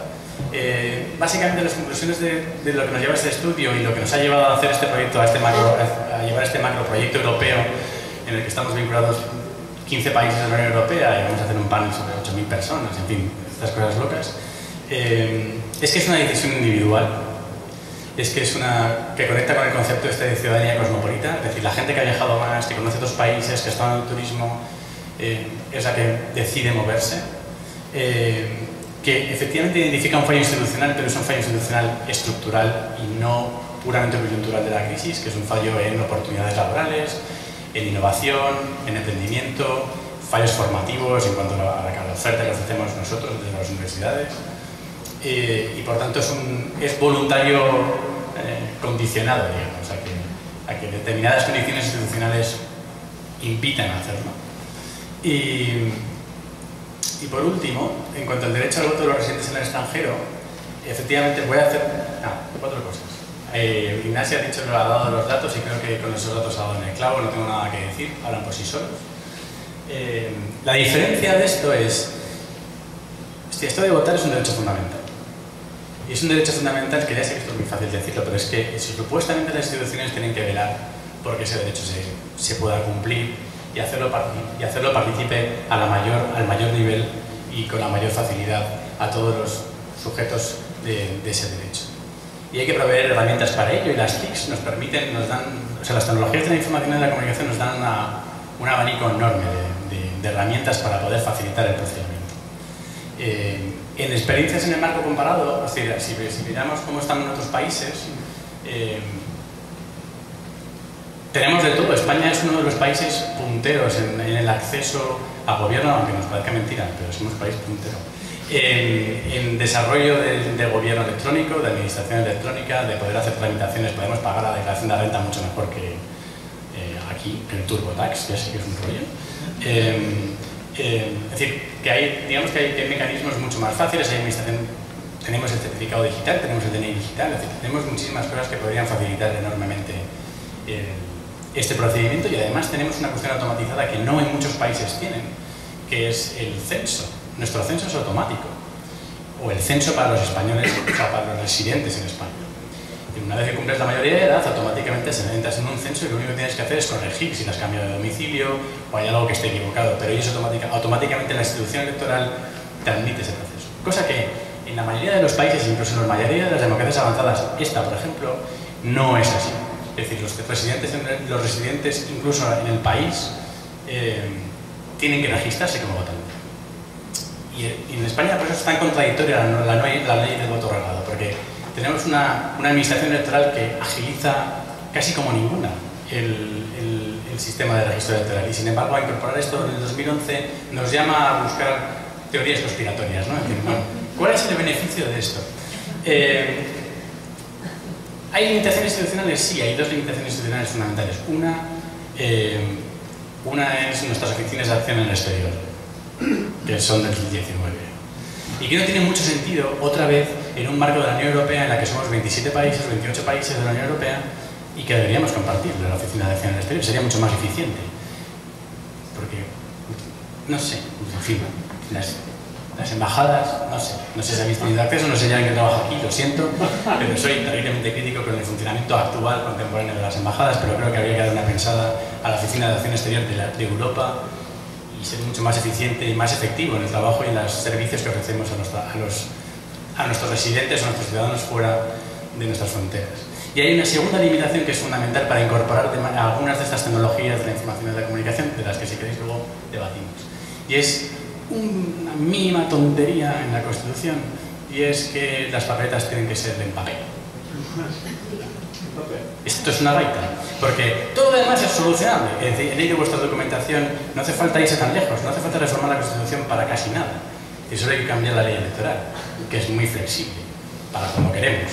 Pero en lo que verdaderamente, lo único que nos afecta, por ejemplo, ¿por qué no podemos votar por fax o por qué no podemos votar por SMS? Es porque necesitamos un registro en papel. Y eso es lo que dice la Constitución. Y ese es el único elemento discordante en toda la película, ¿no?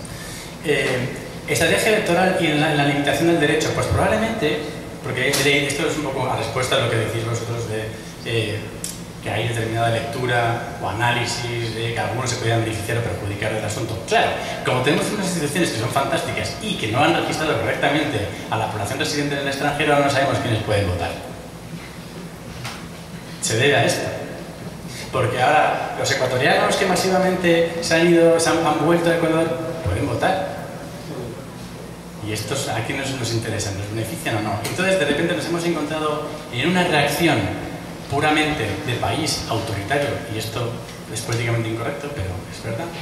Es decir, ha establecido una política que se asemeja mucho a la de los países autoritarios, que intentan limitar el voto de los que han emigrado, exilado, refugiado fuera de las fronteras, y cuando comienza un proceso de democratización o de transición democrática no quieren que ese voto afecte determinantemente a las elecciones. Este es un comportamiento tradicional en países como Libia, en fin, Sudán, Irak, ¿vale? En fin, por ejemplo en Yemen, ¿no? Tienen que irse del país, tienen que volver, registrarse como votante, quedarte con el dedo pegado de la tinta, volver, en fin. Yo no sé si es el voto del residente en el extranjero, pero aún siendo voto residente en el extranjero tienes que ir a tu país a registrarte como votante para luego volver y votar desde fuera, en fin. Bueno, estas son las cosas de ese tipo de democracias o de ese tipo de países, digamos, ¿no? De regímenes. ¿No? En el caso español es una cosa curiosa porque ha hecho este paso hacia atrás y no tiene mucho sentido, porque incluso electoralmente el efecto o el impacto que pueda tener, puesto que no tenemos circunscripción del exterior, se diluye en todas las circunscripciones. Porque el votante del CELA no tiene una circunscripción propia, con lo cual no tiene un efecto inmediato, directo, sobre la elección de los representantes, sino que se diluye en cada una de las circunscripciones. Es un poco ridículo, lo digo sinceramente, desde una perspectiva muy naif, y he estado en algunas conversaciones sobre esto. Porque, en realidad, en Italia, ¿por qué se participa un 32% de la población? Porque tienen circunscripción del exterior. Y en la población emigrada distribuida en diferentes zonas, Europa, América del Norte y América del Sur, básicamente, luego tienen una circunscripción así como un poco, y el resto del mundo, pero tienen sus propios representantes en la Cámara de los Representantes. Y entonces tiene un efecto directo sobre la representación. cosa que en España de momento no, que tampoco tiene mucha lógica, sería debatible porque al fin y al cabo las dos cámaras tienen un criterio representacional de la población, pero también geográfico.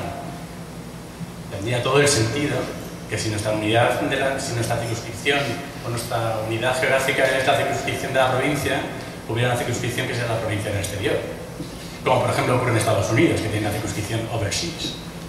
Y también tienen representantes de los demás. Y creo que me están echando. Bueno, luego si queréis seguimos discutiendo sobre esto. Muchas gracias. Gracias, Javier.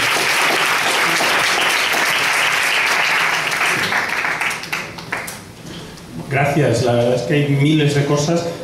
Le pediremos a Merkel la próxima vez que haga cambiar la Constitución en 24 horas que nos deje cambiar el papel, ¿no? Bien. Bueno, yo creo que es momento de abrir a los compañeros, que sobre todo, más que preguntas, creo que tendrán comentarios, experiencias que queráis compartir. Solo quería hacer una pregunta, reflexión. Hay otros casos, a lo mejor desde la sociología o ciencia política, en el que el excedente de mano de obra que ha generado España sea un excedente de mano de obra cualitativo, como es el del último periodo, porque está claro que los procesos migratorios se producen cuando hay un desajuste entre posibilidad de trabajo y mano de obra, ¿no? Pero la pregunta es, ¿hay otros países que hacen políticas tan absurdas de sobrecualificación para no poderles dar trabajo? Bueno, yo personalmente el término de sobrecualificación es un término con el que me sienta cómoda. Perdón, quería decir sobre numeración de gente cualificada. Vale, sí, es superpoblación, no, porque claro, si no entendemos que tener una población altamente cualificada es un problema, ¿no? Cuando es todo lo contrario, ¿no? Entiendo que lo que quieres decir es que hay un excedente. ¿Por qué? Porque hay más oferta que demanda, ¿no? Vendría a ser eso. A ver, lo que hemos visto en estos últimos años es que la destrucción de empleo en España ha afectado sobre todo a los poco cualificados, ¿sí? Es decir, que han sido la población menos cualificada la que se ha visto más afectada por el desempleo. Y luego también si cogemos por agraviado por la crisis porque se ha reducido el presupuesto de investigación, sí, pero es que tampoco teníamos estructura, ¿entendéis? Porque mucha gente se ha venido aquí sobre todo para formarse.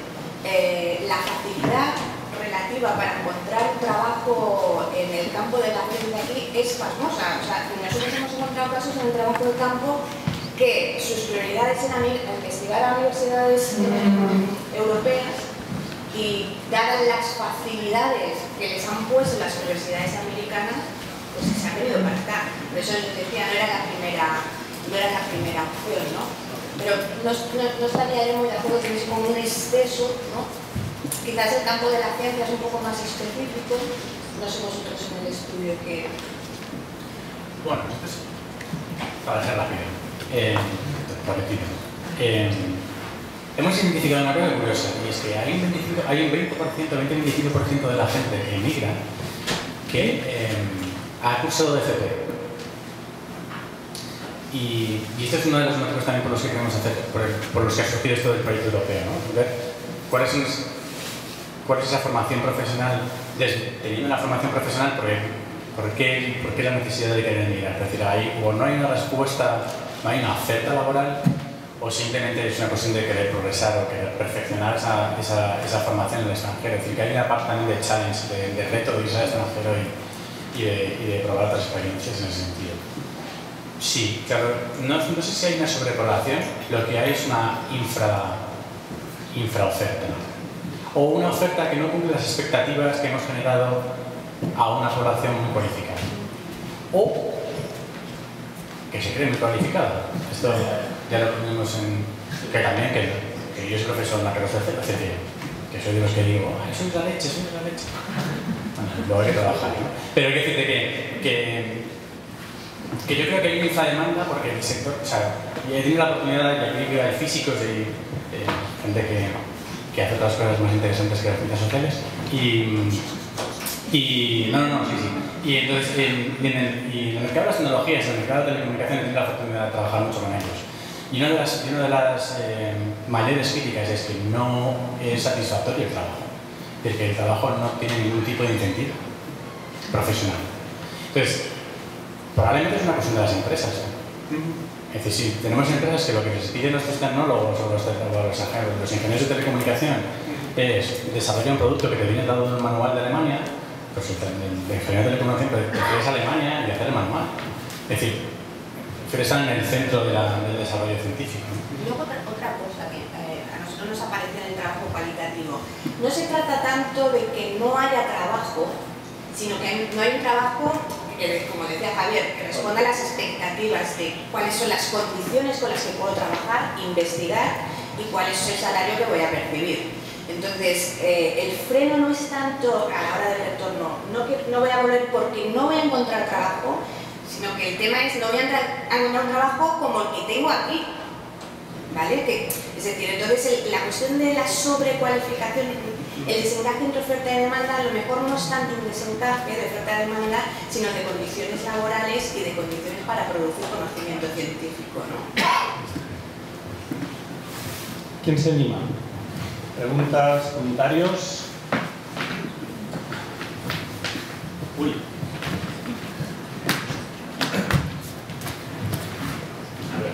Gracias y en primer lugar felicitar a los 4 ponentes y a los autores de la película que me han encantado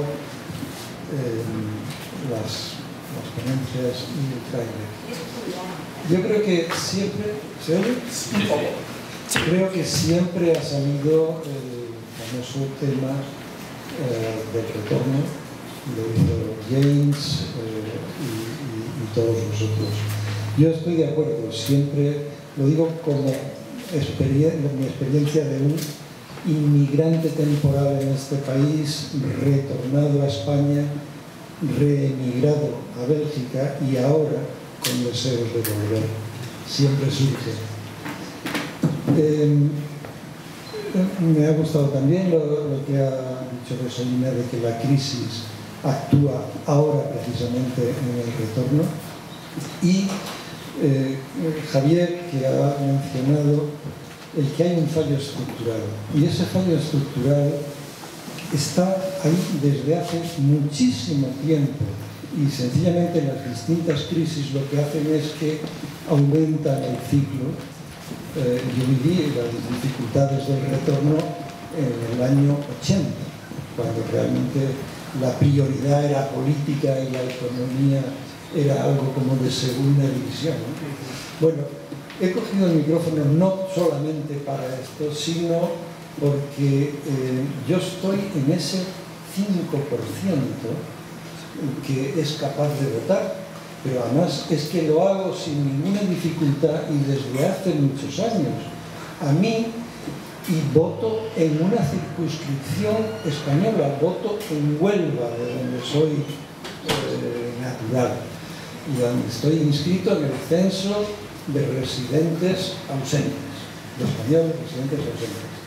A mí me llegan las papeletas a mi casa, tengo que meterlas en un sobre, tengo que poner una copia del carnet de identidad, mando, bueno, y espero que al final alguien lo cuente, ¿no?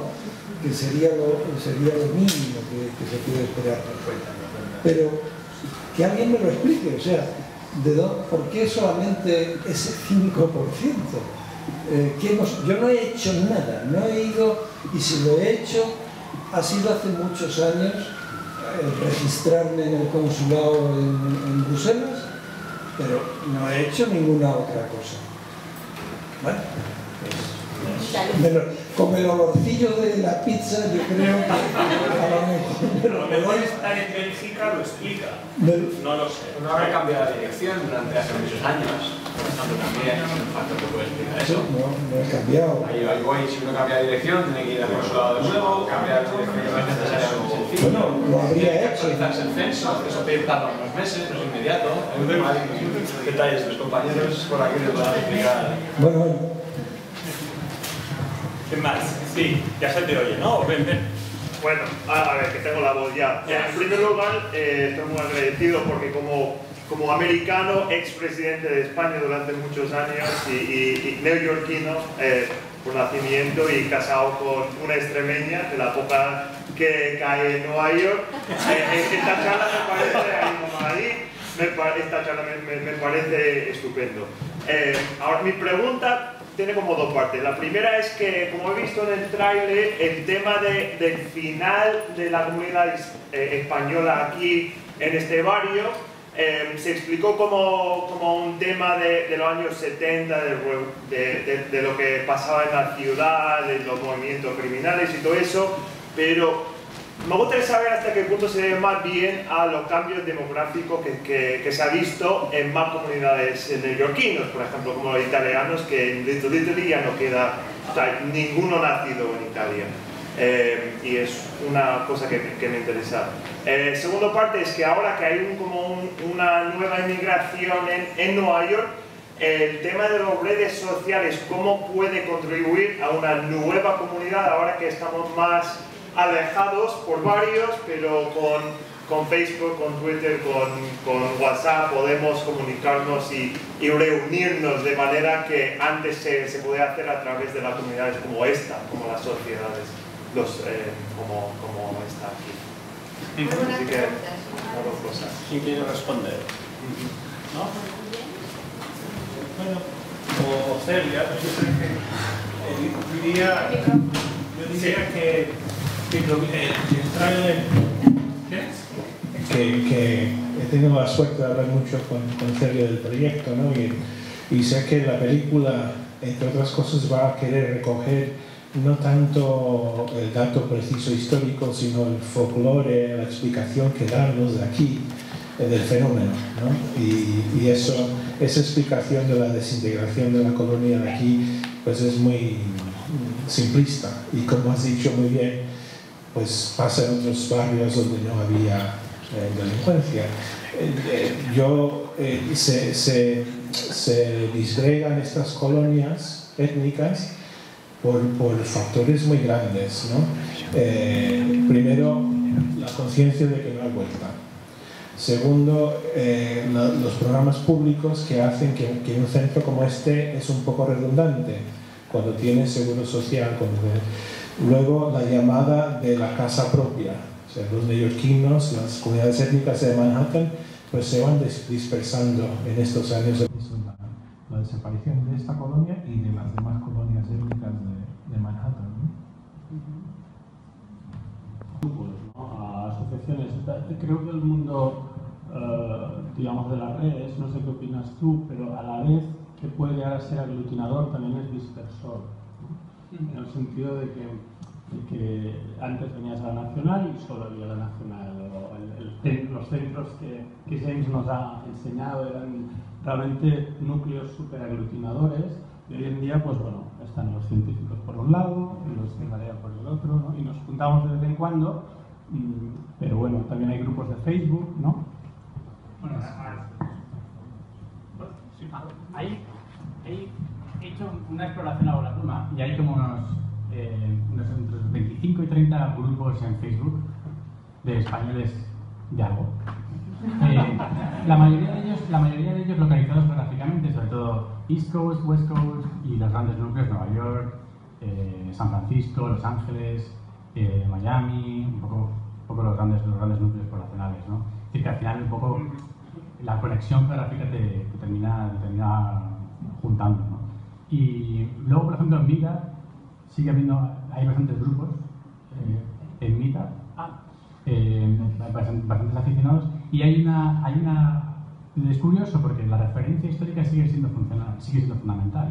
Es decir, el grupo con mayor número de miembros en Facebook es es de la Nacional, tiene casi 4.000 miembros.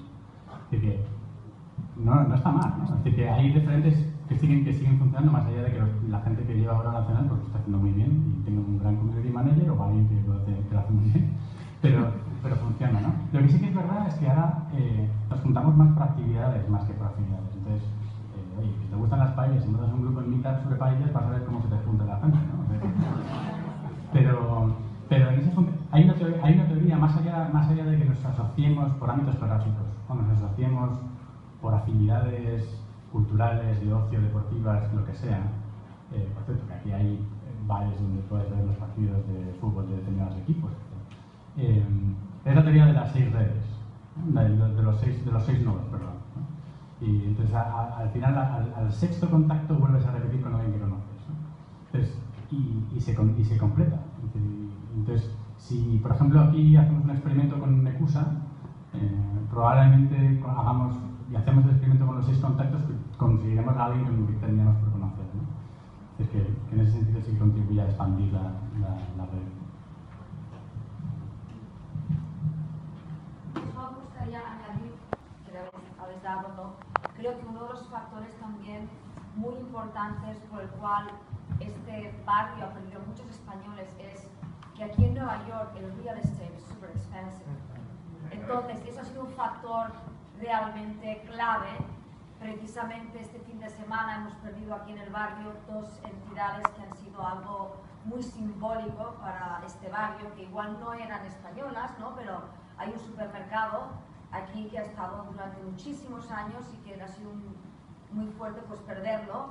Incluso al salir, cuando salgáis, veréis que hay una pequeña tienda que eran de modistos, que llevaban generaciones aquí y también se han marchado. O sea, el real estate creo que es uno de los factores claves. Y luego, en segundo lugar, hablando de redes sociales y cómo está disgregando y tal, es cierto, pero yo como española, que llevo aquí desde el 1999, mujer, vine sola, vine de vacaciones y al final me quedé, no buscaba trabajo, lo encontré. O sea, me salgo un poco de la norma esta, se lo comentaba antes, bromeando, digo, Corina, soy rara, pero es que esto es la verdad, Pero quiero comentar que vivir en Nueva York es una ciudad muy bonita, te da muchas oportunidades, pero es una ciudad muy dura, es durísima. Entonces, una de las cosas importantes a saber de la Nacional es que cuando uno está sola y no sabe dónde ir y dónde acogerse, venir aquí es muy importante. Tener un sitio como la Nacional donde tú puedes venir y relacionarte con gente que son como tú. Porque yo aquí cuando vine, yo estaba toda inmersa en la cultura americana. O sea, no tenía ni un amigo de España, nadie. Y luego cuando, entre una cosa y otra, me llevó aquí a la Nacional, llevo en la Junta pues desde hace, creo que 8 o 9 años, ¿no? Para mí ha sido lo más bonito que me ha pasado estando aquí en Nueva York, porque ha sido una manera de Navidades, que todo el mundo desaparece, Thanksgiving, que además justo es de mi cumpleaños, shit, you know? Yo en mi casa con una magdalena, colacao y una vela, ¿sabes? Y, hostia, pues me venía a la ciudad, porque es una ciudad que mucha gente la llama The Ghost City, porque la gente va y viene. Porque tú tienes relaciones muy fuertes durante 1 año, 2, 3, pero luego la gente se va. Y tienes que empezar una amistad de nuevo. Y al final acabas agotada, ¿sabes? Entonces aquí era el único epicentro donde encuentras una estabilidad. Y entonces creo que es importante que todos los que estamos aquí sepamos lo que es tener una sociedad como esta. Y que ayudemos a que siga así. Y a mí todas las estadísticas me parecen geniales, pero sí que es importante saber que gente que vive fuera de España todavía seguimos intentando promocionar, volver o no, pero que seguimos siendo España, aunque estemos lejos.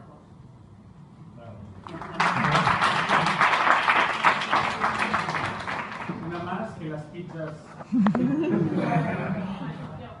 Nada, a mí me parecía muy graciosa la pregunta que hiciste al principio y me dio un poco de pena que se quedara como sin responder, ¿no? Vale. Nada, comentabas que como un poco qué sentido tenía que en España se formara la gente si luego se iban a ir, ¿no? Y básicamente me parece interesante porque considero que falta quizá en el sistema educativo que no se planea. Aquí en Estados Unidos ves claramente cómo a la gente se le forma para salir al mercado laboral. Sin embargo, en España se echa un poco de menos eso, ¿no? Entonces tú decías que para mí es una pérdida, no veo la ganancia. Veo quizá la ganancia a nivel individual, pero no lo veo a nivel de país, porque han invertido muchísimo dinero en formarnos como universitarios y no veo cómo lo van a recuperar. Si me lo puedes explicar? Yo creo que aquí el paradigma está cambiando. Está cambiando, fíjate, por ejemplo, la Unión Europea, desde que se creó el espacio Schengen y lo que es la Unión Europea también, como la conocemos, ha invertido muchísima pasta en movilidad.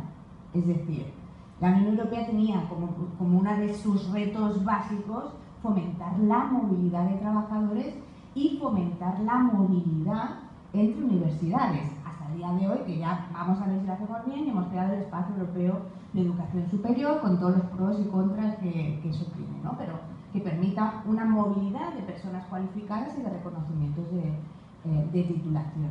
Es lo que os comentaba antes. Es decir, hay a nivel global una lucha feroz por los países para captar cerebros, ¿sí? Entonces, bueno, yo digo que es una manera de verlo. Casi todas las personas que entrevistamos, tendría que mirarlo bien, por no decir el 100%, de los que se dedicaban a la ciencia aquí, os estáis dedicando a la ciencia aquí en España, todas habían disfrutado de becas de movilidad.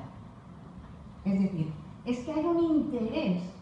O sea, por eso te digo que los estados no lo ven como una pérdida. Es decir, hay un fomento y un interés real porque los cerebros se muevan y porque hay un intercambio de conocimiento. Otro tema es, bueno, las dificultades que tenga el sistema de ciencia español para conectar esas redes de cerebro, aprovechar el conocimiento que se está generando y reincorporar científicos y profesionales al sistema español, ¿vale? Este es otro tema. Pero que a día de hoy cualquier país puntero, puede mirar cualquiera, tiene un interés altísimo en que sus profesionales sean, no solamente se cualifiquen, sino que se muevan.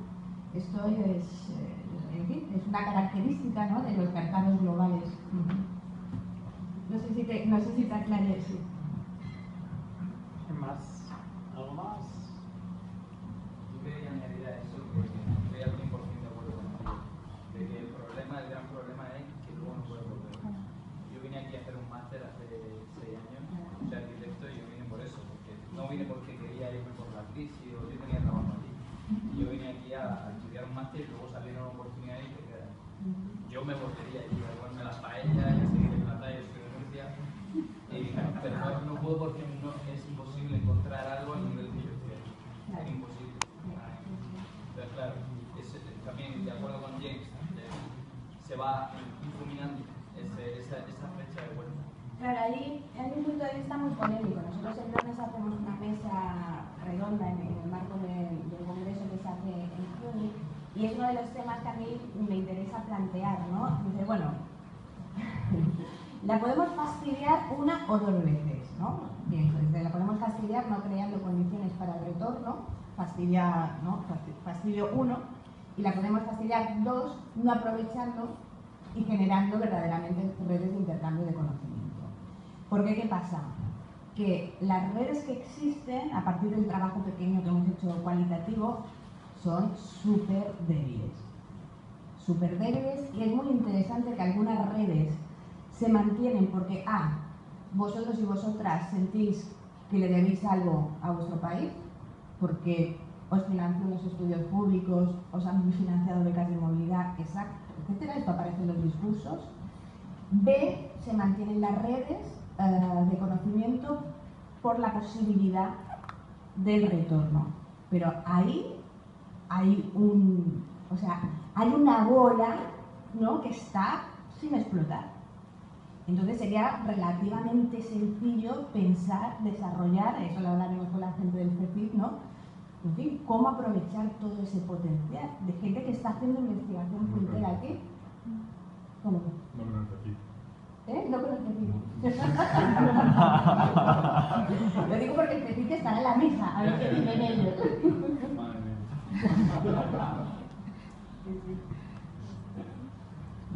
Perdonad por las pizzas. No. Me quiero quedar sin preguntarles. He seguido con mucho interés las presentaciones, las dos últimas que tenían que ver con estudios sobre los procesos migratorios, y hay una cosa que me ha llamado la atención. Me ha llamado la atención, seguro que desde mi ignorancia teórica del fenómeno, la vivo en primera persona, pero no la he estudiado y no la he analizado. y es que parece que el único analizador, el único indicador para explicar la migración es el empleo.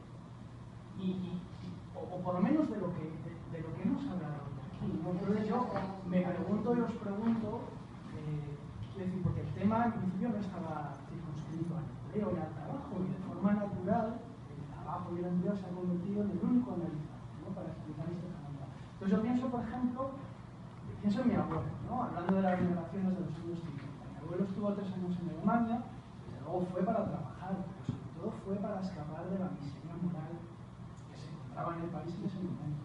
Salvando las distancias, la miseria moral española no es la misma que la del posfranquismo, pero sí creo que no exagero, ¿no? Cuando digo que estamos en un momento complicado, ¿no? En términos de crisis moral, de pérdida de valores, con la corrupción, con la pérdida de confianza en las instituciones. Entonces me pregunto y os pregunto, ¿puede haber elementos, ya que habéis hecho además un análisis que intuyo cualitativo, porque habéis hecho entrevistas en profundidad, no ha aflorado en esas entrevistas nadie que dijese, sí, yo tenía curro, yo trabajaba, pero primero, la calidad del empleo era nefasta, y la precariedad me empujó a irme fuera, y luego, es complicado desarrollar un proyecto de vida en un país que está en descomposición, un país en el que a mi alrededor ningún amigo, ninguna amiga tiene posibilidades de levantar sus vidas, es decir, para salir un poco del empleo como única explicación, ¿no? Del fenómeno migratorio.